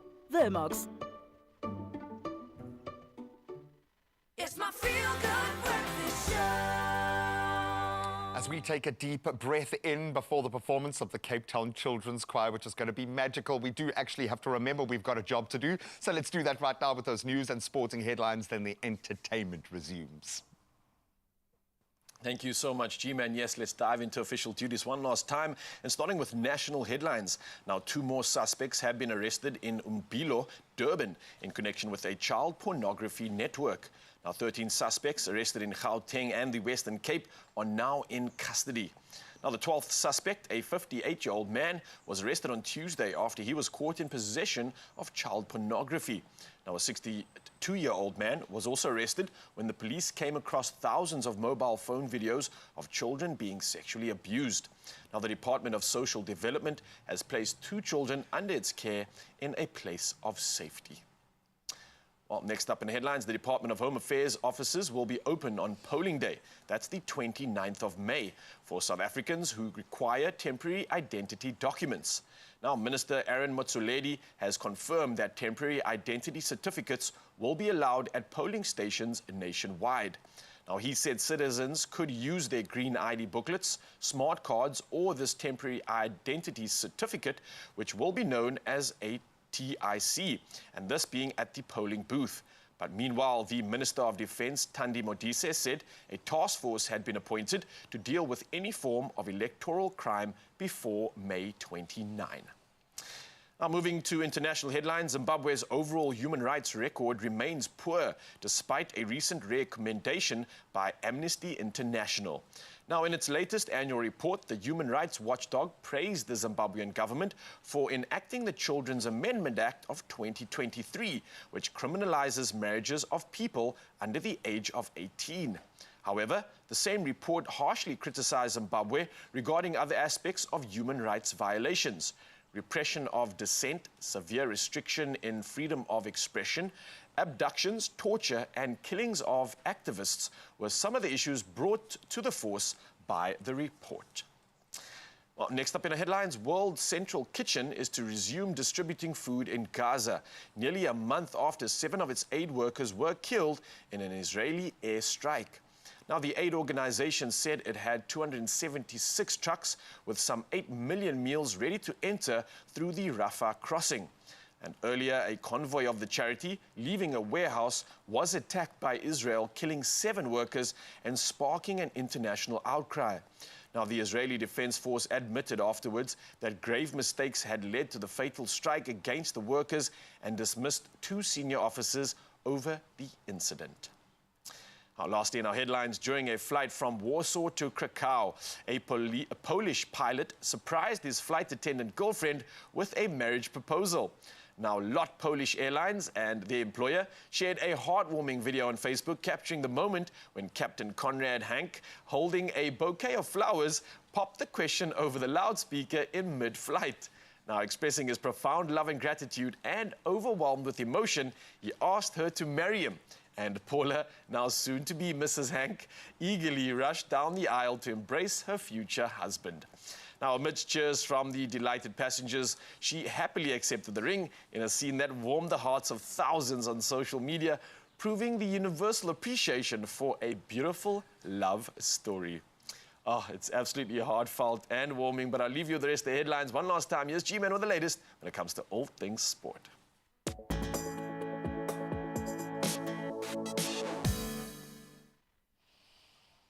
The captains get all the girls and the tears continue to flow. It is a tearful start to our sporting bulletin as Arsenal secured a thrilling 3-2 victory over their rivals Tottenham in the North London derby yesterday, maintaining their hold on the Premier League summit, but just by a breath. So Mikel Arteta's side, they surged ahead with a 3-goal flurry in the first half, courtesy of a Pierre-Emile Højbjerg's own goal. Then Bukayo Saka, I think, has got 7 and 7 at this stage, and Kai Havertz.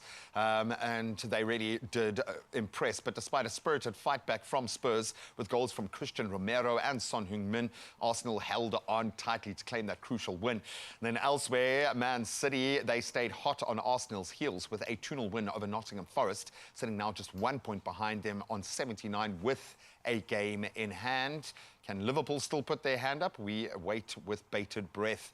Now let's turn to rugby and a very successful weekend for South African teams in the United Rugby Championship. The Bulls and Stormers are boosting their playoff aspirations with some convincing wins. So let's start with the Bulls, who thrashed Ospreys 61-24, while the Stormers, they dominated Leinster, the form side this year, 42-12, earning full points in so doing. So the Lions, they faced defeat against a very strong Munster team, denting their playoff hopes. With some crucial games now on the way. The Bulls are 4th, the Stormers 5th, the Lions in 11th, and then the Sharks, who have shown a bit of a turnaround, currently in 13th place. Now let's bring it back home for cricket. And Reza Hendricks is the man of the moment. Vian Mulder right by his side as they led the Lions to a resounding 7-wicket victory over the Dolphins, securing the CSA T20 Challenge title. So Hendricks' unbeaten 73 and Mulder's unbeaten 55 propelled the Lions to 168 for 3, while chasing down the Dolphins 165 for 8. Hendricks' stellar performance included 4 4s, 3 6s, Mulder's explosive knock, 2 4s and 4 maximums, sealing the win, in fact, with a 6, as one does, straight over cover point to reach his 50. It's T20, baby, but well done to the Lions. And then we rounded off on 2 wheels as Francesco Bagnaia secured his 3rd consecutive victory at the Spanish Grand Prix, capitalizing on Jorge Martin's crash while leading. So Marc Marquez, he claimed 2nd place on the podium, followed by Marco Bezzecchi at the Circuito de Jerez. Bagnaia's win now narrows the gap to Jorge in that MotoGP World Championship standings to 17 points. So we'll watch that space closely, but that's where we leave our sport for now. Let's get one last look at the roads.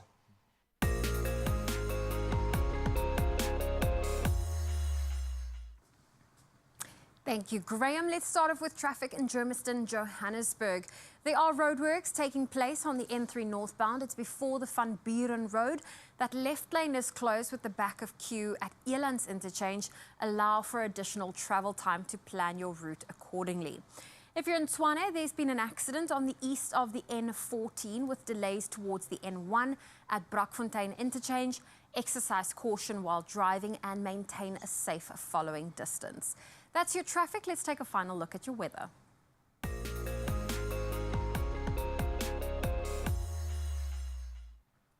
And some weather news. Experts have predicted a warm winter for most parts of the country, caused by what they call remnants of the El Nino climate pattern. Like South Africa, some parts of the continent have been experiencing the El Nino phenomenon, which has led to hotter and drier conditions this summer. SABC meteorologist Joel Shabata explains that although the El Nino phenomena is weakening, it will continue to impact the weather. The result is that the country is going to be seeing above normal minimum and maximum temperatures, and the rainfall is also going to be below minimum for much of those areas that normally receive winter rains. The above-mentioned normal temperatures are expected to continue at least until June. Well, let's take a final look at your sunrise view, and we have Carol from Norwood in Johannesburg finishing the morning off. What a beautiful sunrise view. Well, if you'd like to be like Carol and share your view, do so on our WhatsApp line. That number is 063 408 8863. Here's a final look at your temperatures for today.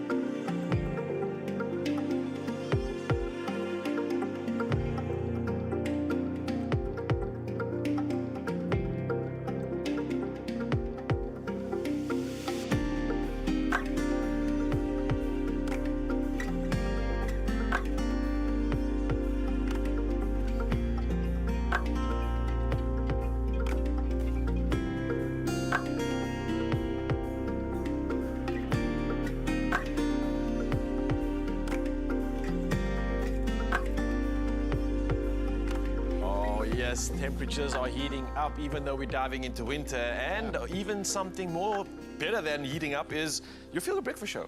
We've got a lot to look forward to. We've got a lot for you to plug into, and especially this Monday, because it could be something absolutely unforgettable. You can start your week on the right foot by playing Daily Lotto for an estimated 500,000 Rand jackpot today. But if you want to make every day feel like payday, then, well, you clearly need to pay right now. Yeah, so let's show you how you can do it. And we're going to give you no excuses. 5 different ways that you can do it. You can go in-store with a smile and be nice and get your ticket. Then you can go to nationallottery.co.za online. You can use their mobile app. You can use your own banking app. You'll probably have a little drop-down in the app itself, or you can go old school, *120, *7529# for the USSD. It really is that simple. Now listen, if you didn't understand that, we've got you covered, don't worry, because all of these details are on our Expresso social media pages. You can go check it out right now and be in the running to make yourself a winner of 500,000 Rand in the estimated Daily Lotto jackpot, which is waiting to be yours. But only if you play right now. Do it. Trust me. Oh, well, we are taking the quickest of breaks on your Feel Good Breakfast Show. When we get back, we have the Cape Town Children's Choir with us, and they are ready to perform. They're on a hot standby.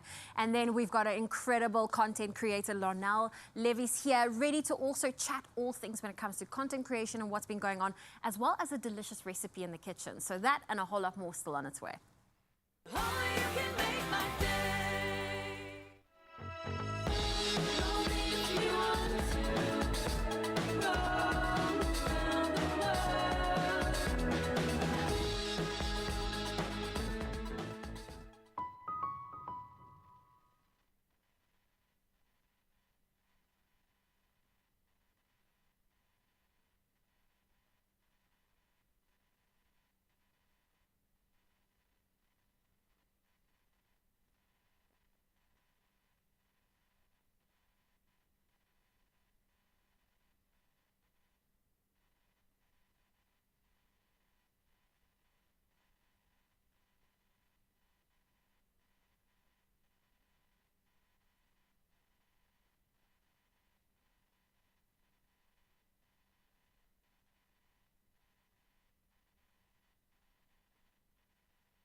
It's my Feel Good Breakfast Show.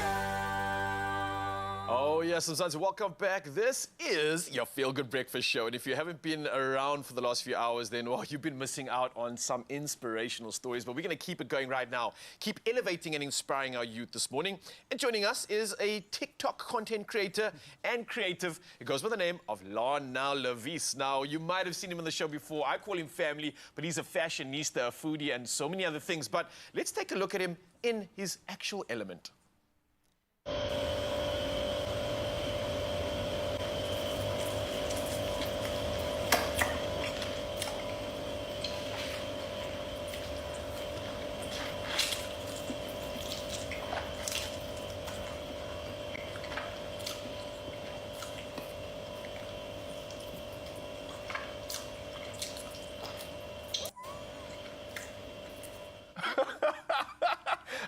even hungry until I watched that, man. Huh? You make it look so good. So what were you eating there? Raal, he was eating skarpsterkie. What did I ask you earlier? What is this? A skarpsterkie?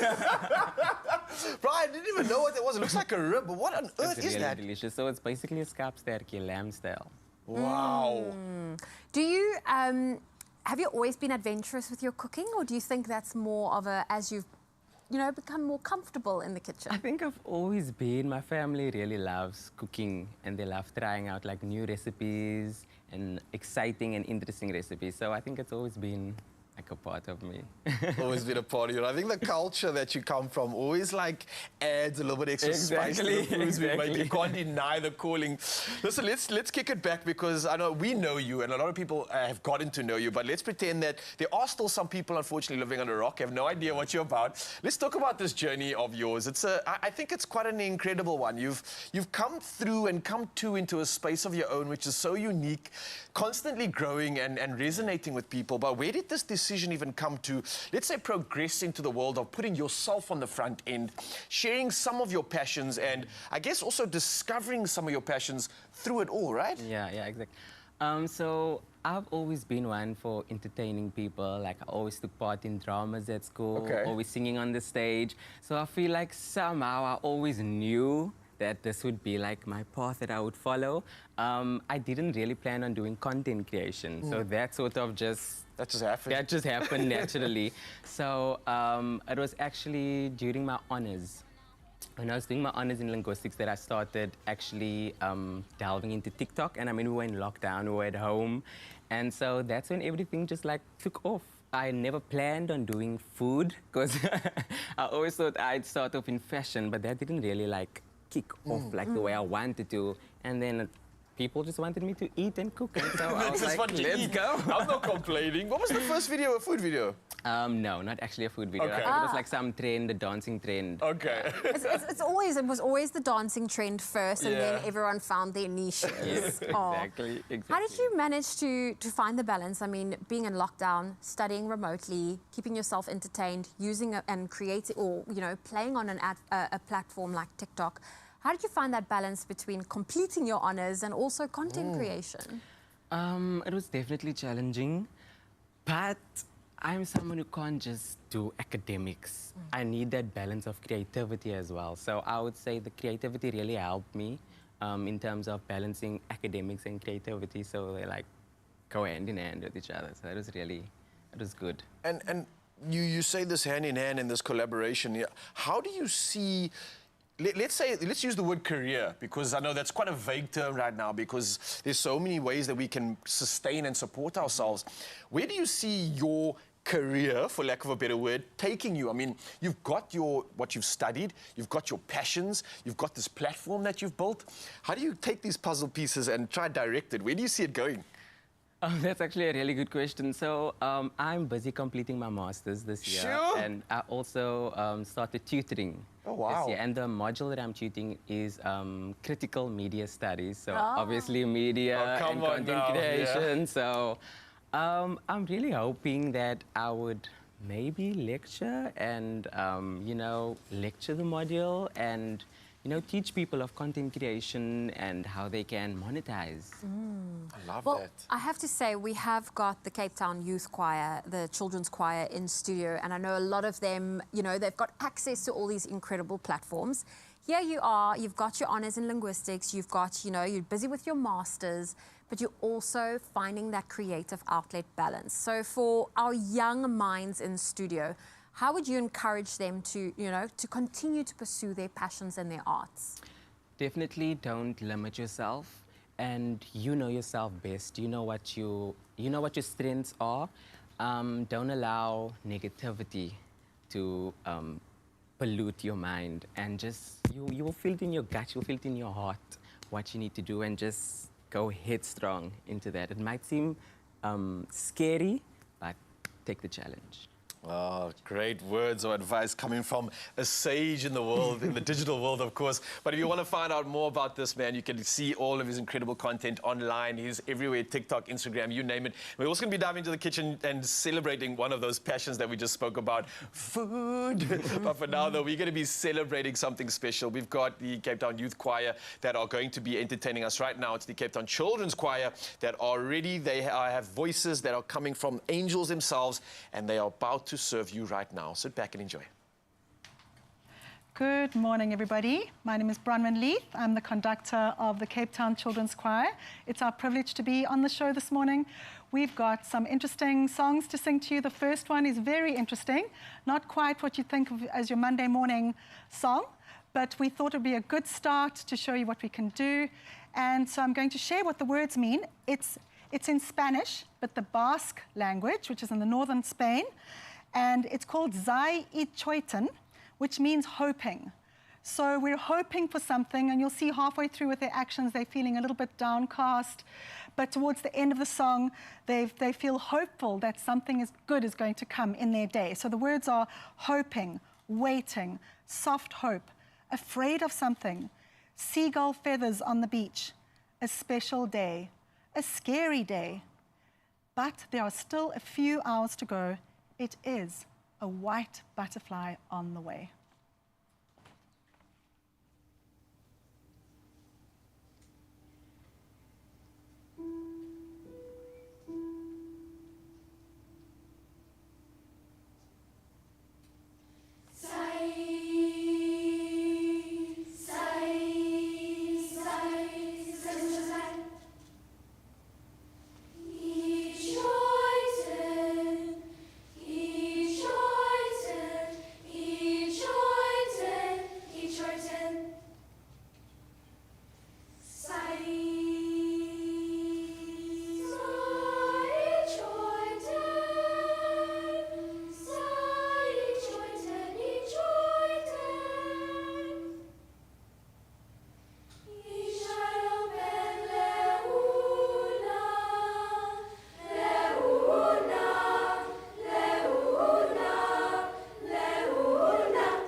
Wow, the Cape Town Children's Choir, absolutely exquisite. I don't think my old ears can even hear a registry that high anymore. Absolutely beautiful. They're going to stick around for one more performance. Likewise, this gorgeous human being stood beside me. Lionel is here to do what he unexpectedly loves doing most. That's cooking and eating, okay? Yep. And we are so glad you are here for that. As the cold winter months start kicking in, we're going to whip up a beautiful, warm butternut soup. Perfect for you. And then, of course, you have an opportunity to audition for for Tropica Island of Treasure. We'll give you a blow-by-blow and then maybe try your hand at a little chess. Stick around.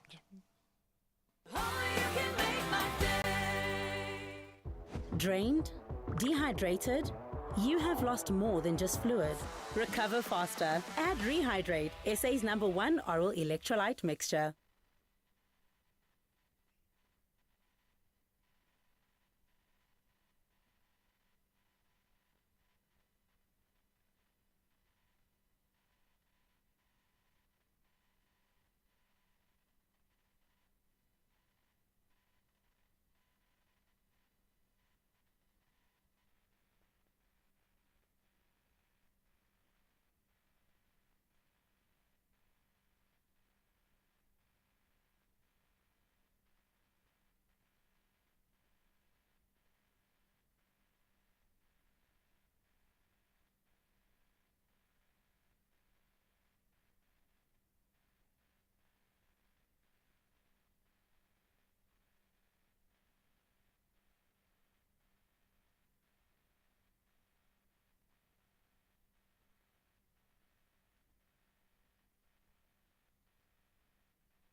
It's my feel-good breakfast show.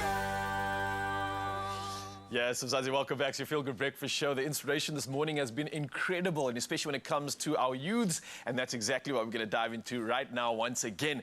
Now, this morning we are thrilled to welcome Papalwa Rubusana, the inspiring founder of Gugulethu Chess College.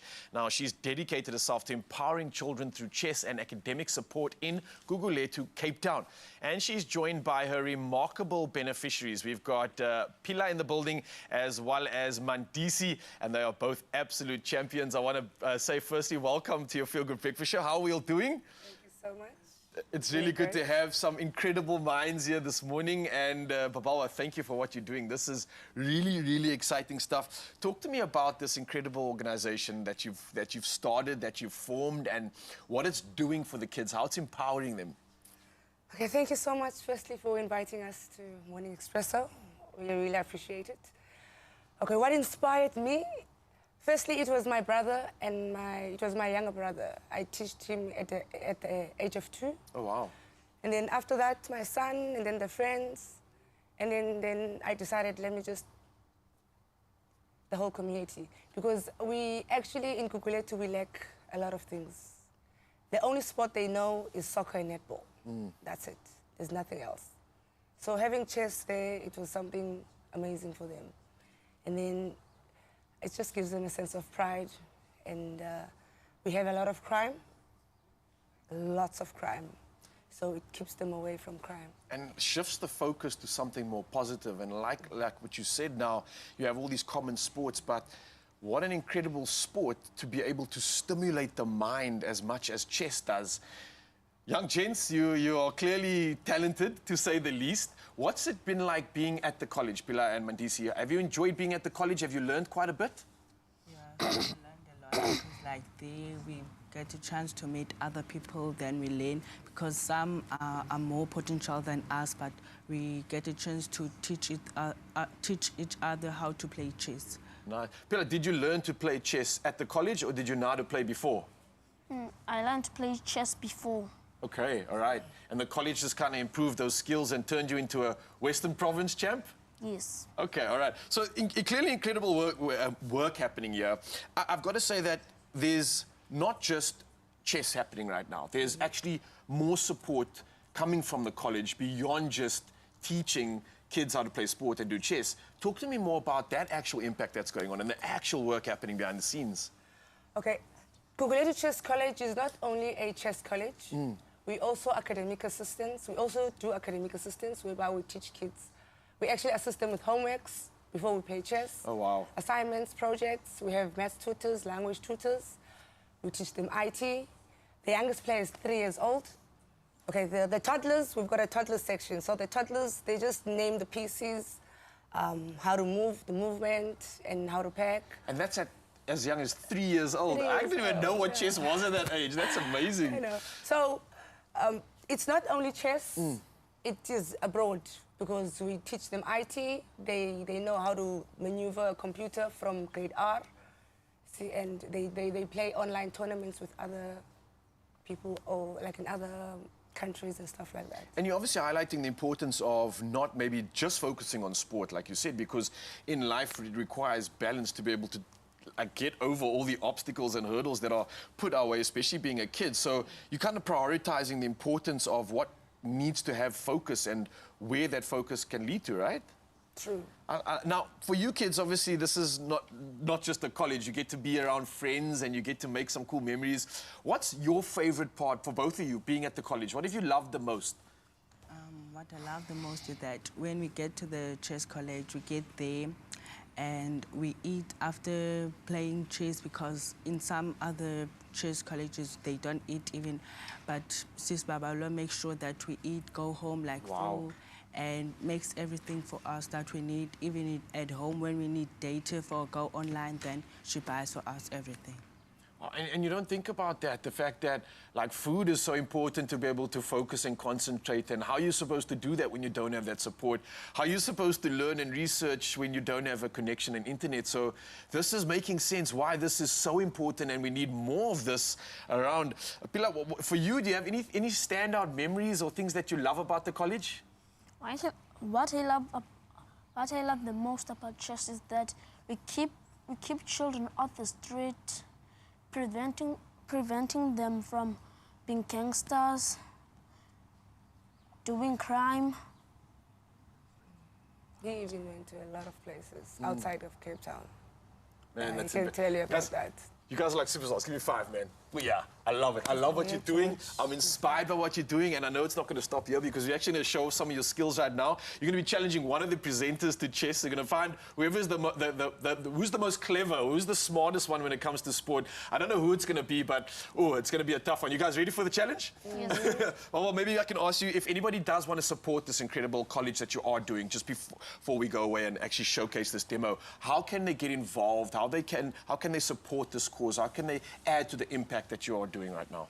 Okay, so Gugulethu Chess College is a no-fee-based organization. I don't even have a registration fee. Wow. You see, because I don't want a child not to attend because of the parents' pocket. And most parents, they think chess is gambling.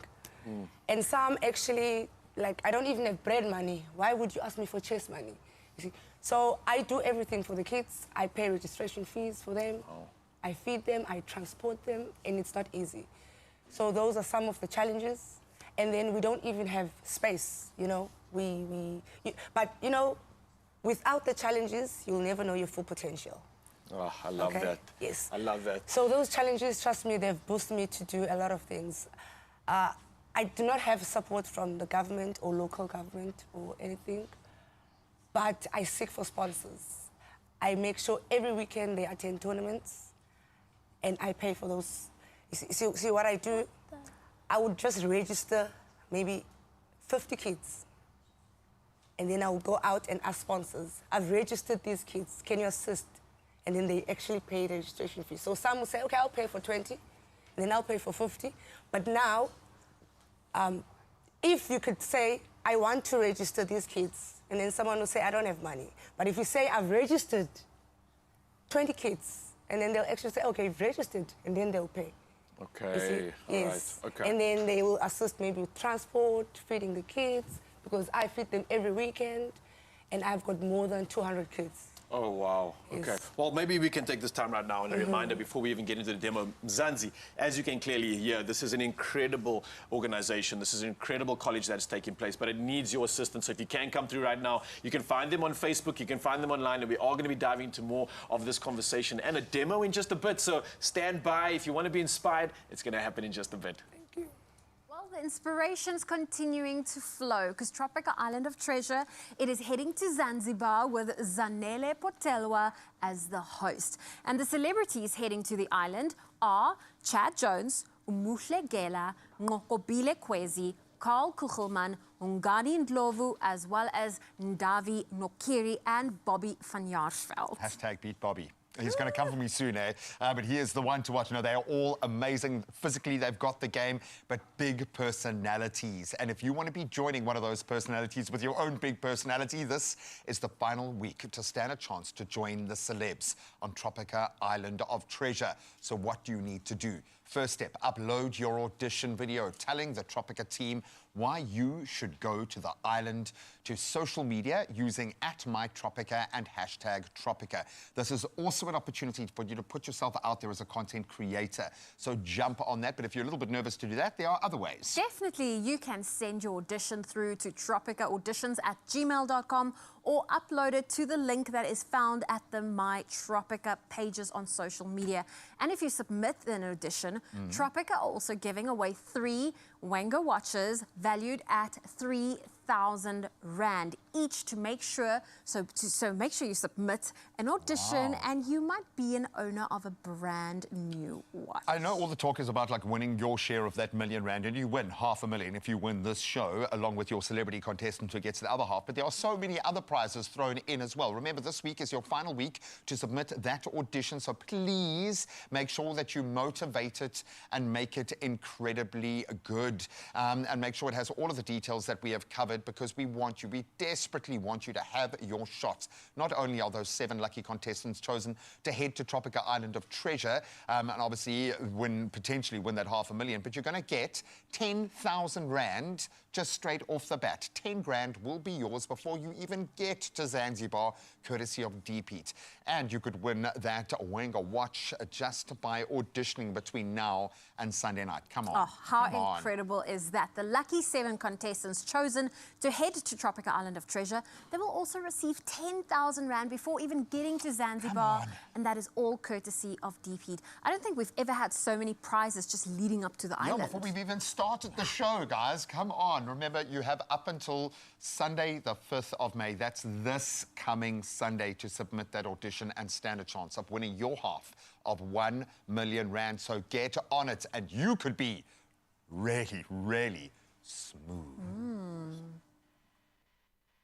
We're in Zanzibar for Tropica Island of Treasure. Are you? Did you just swim here from South Africa?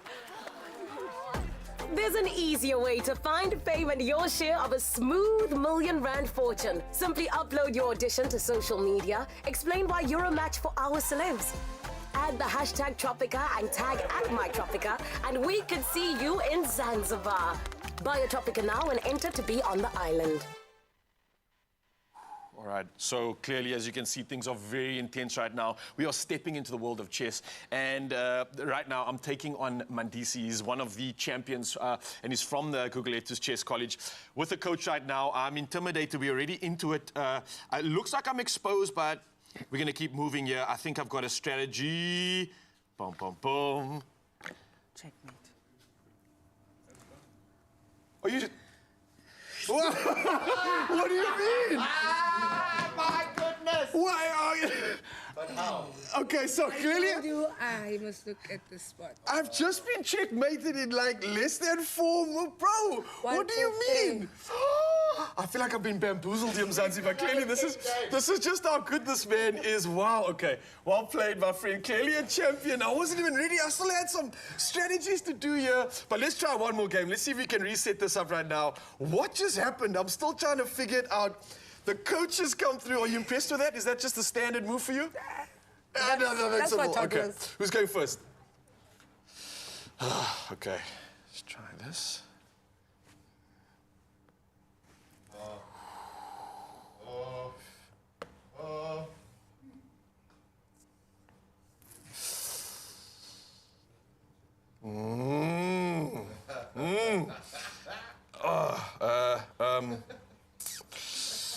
Oh, I don't know what to do. Okay. Same way. But he's got the...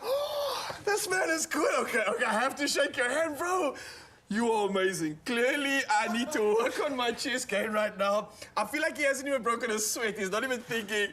And clearly, the college is doing something right. Mzansi, like I said earlier, you've heard how much incredible work is going into these talents. It's not just chess. It's an entire community.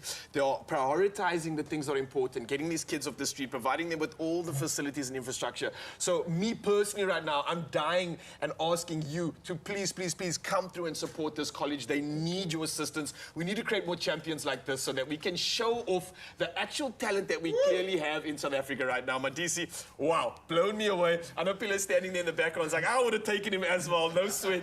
But, well, Babawa, thank you so much for what we're doing with these kids. It's incredible, and I'm sure we're going to see you soon on the red carpet celebrating some international success. Mzansi, you know where to find them. Get them on Facebook. Thank Go you. support this incredible cause, Babawa. Well done. Thank you so much. Okay, one more game. One more game.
Welcome back. It is your Feel Good Breakfast Show. And our next guest, not only is he a talented content creator, but rumor has it he knows his way around the kitchen. And here to show us the perfect recipe to keep you warm this winter is the one and only Lionel Levis with a creamy butternut soup. Oh, you are coming to speak to me because this is so amazing. I love warm soup, and butternut is just one of those classic recipes, but I'm pretty sure you've added your own spin to it. Yeah. So it's quick and easy. So That's what what you're we gonna do, like. you're gonna add in your onions, and we're going to saute this just until it's translucent. Okay. Okay. Now, you know, on TV, we cook generally a little faster Yes, than what you yes, would at yes. home. When you create content that you film, do you also have to stop a lot, or is it a case Yes. of filming everything and then the editing Definitely comes in stopping hand? a lot. Sometimes recipes can take like 3 hours or like that. And then I just edit, cut, paste, and there we go. So now we're gonna add our butternut. Oh. And my secret is to really roast this nice and well, you know, so that we can get that roasty flavor in it once we blend it. Because you don't want bland butternut soup. Exactly. You want that flavor to come through. Exactly. Now, Lionel, a lot of your videos, in fact, some of your foodie videos have gone viral.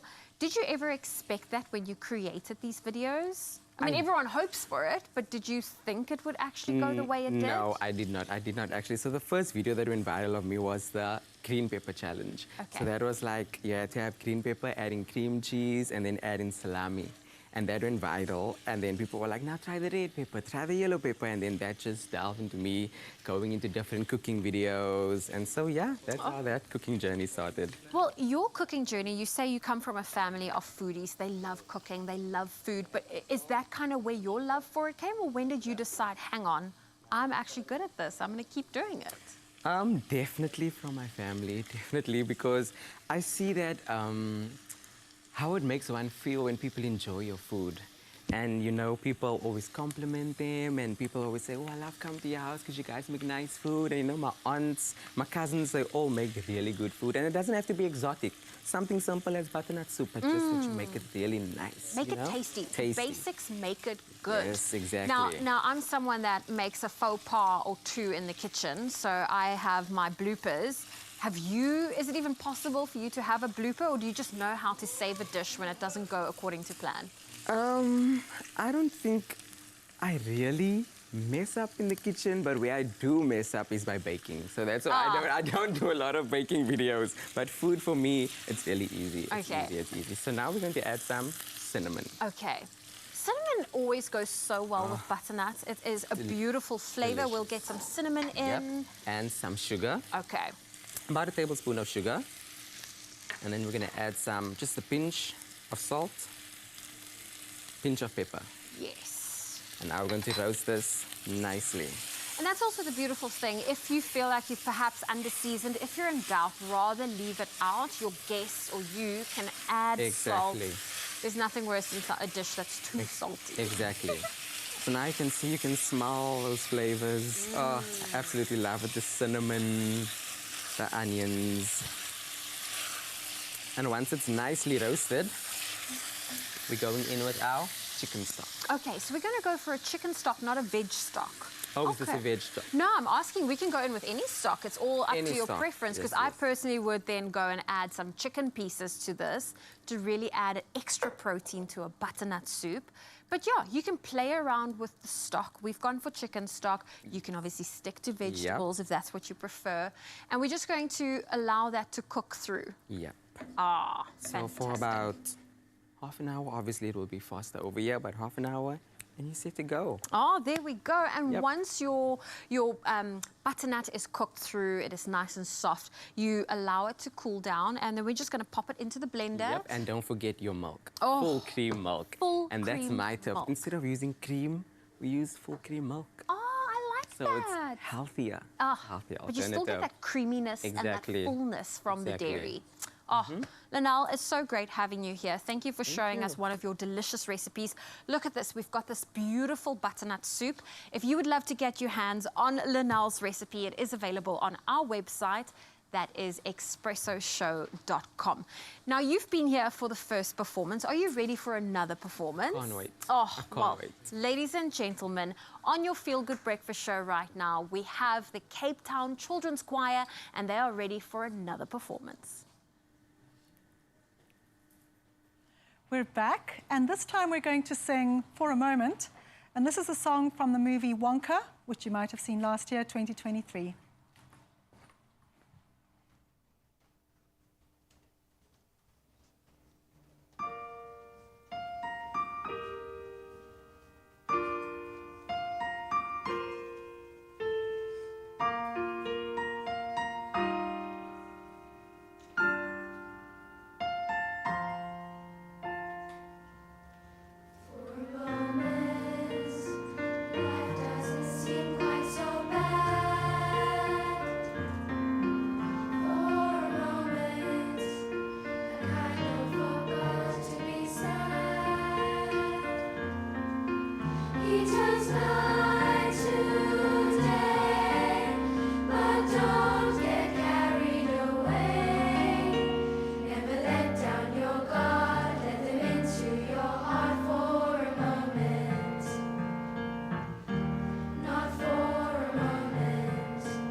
Calling new members. If you want to join the Cape Town Children's Choir, this is the community, the family that you could be joining. Take a bow. You're incredibly talented, wonderful human beings, and that's those standing in front, behind the piano, everywhere around. We absolutely adore you. Thank you so, so much. We really do, man. I'm feeling so good after that. It's enriching, it's warming, and it's not going to stop there because we've got another performance coming up just after this from Nazanzi, and a reminder that you can win some moolah if you pay attention. Yeah, stick around. We'll tell you how to do that after this. Are you auditioning and getting ready for Tropica Island of Treasure? Well, don't let joint and muscular pain hold you back. Deep Heat is your go-to warm-up solution and SA's #1 choice. Oh, yes, and here's an extra incentive. The top 7 contestants heading to the island will each receive 10,000 Rand from Deep Heat. And remember, you can upload your audition with the hashtag Deep Heat and the hashtag Tropica and tag MyTropica. Who knows, you could be competing in Zanzibar. Yeah, it's time to reach your full potential. Get Deep Heat and conquer the island.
It's my feel-good breakfast show. Welcome back, you beauties, to what has been the most magical, motivational Monday ever. So let's cap it off with a little bit of money, shall we? In fact, it could be an unforgettable start to the week if you play Daily Lotto for their estimated 500,000 Rand jackpot today. But if you want to make every day feel like a payday, then you've got to actually play. Definitely, and luckily there are so many ways for you to buy your tickets, including going in-store, online on the nationallottery.co.za website, or on their mobile app. You can also purchase your ticket through cell phone banking or simply by dialing *120*7529# for USSD. Yeah, it's as simple as that. Now, if you don't know what we're talking about, don't worry, we've got you covered. All of these details on our Expresso social media pages, so you can go check them out right now and get yourself in the running to win big. And by big, I mean 500,000 Rand big. That's the estimated Daily Lotto jackpot. It could be yours, but only if you play now and get involved. Now, we promised you more inspiration on this Monday morning. In fact, we love the youth focus on a Monday, and we're getting a perfect example of the potential of young people right now as the Cape Town Children's Choir take our stage one last time. We're back for one last song, and this one needs no introduction. It is Shosholoza, which is known to be our second national anthem.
take a massive bow. The Cape Town Children's Choir. Bronwyn, thank you so much. Your amazing team. And, of course, these amazing kids. Take a bow.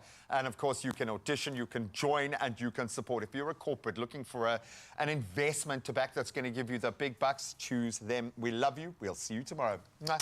Adios. Bye. Bye. Well done, Introducing the all-new Clover Full Cream Butter Spread. Smooth, creamy, and effortlessly spreadable. Butter up your day with Clover Butter Spread. Another feel-good production.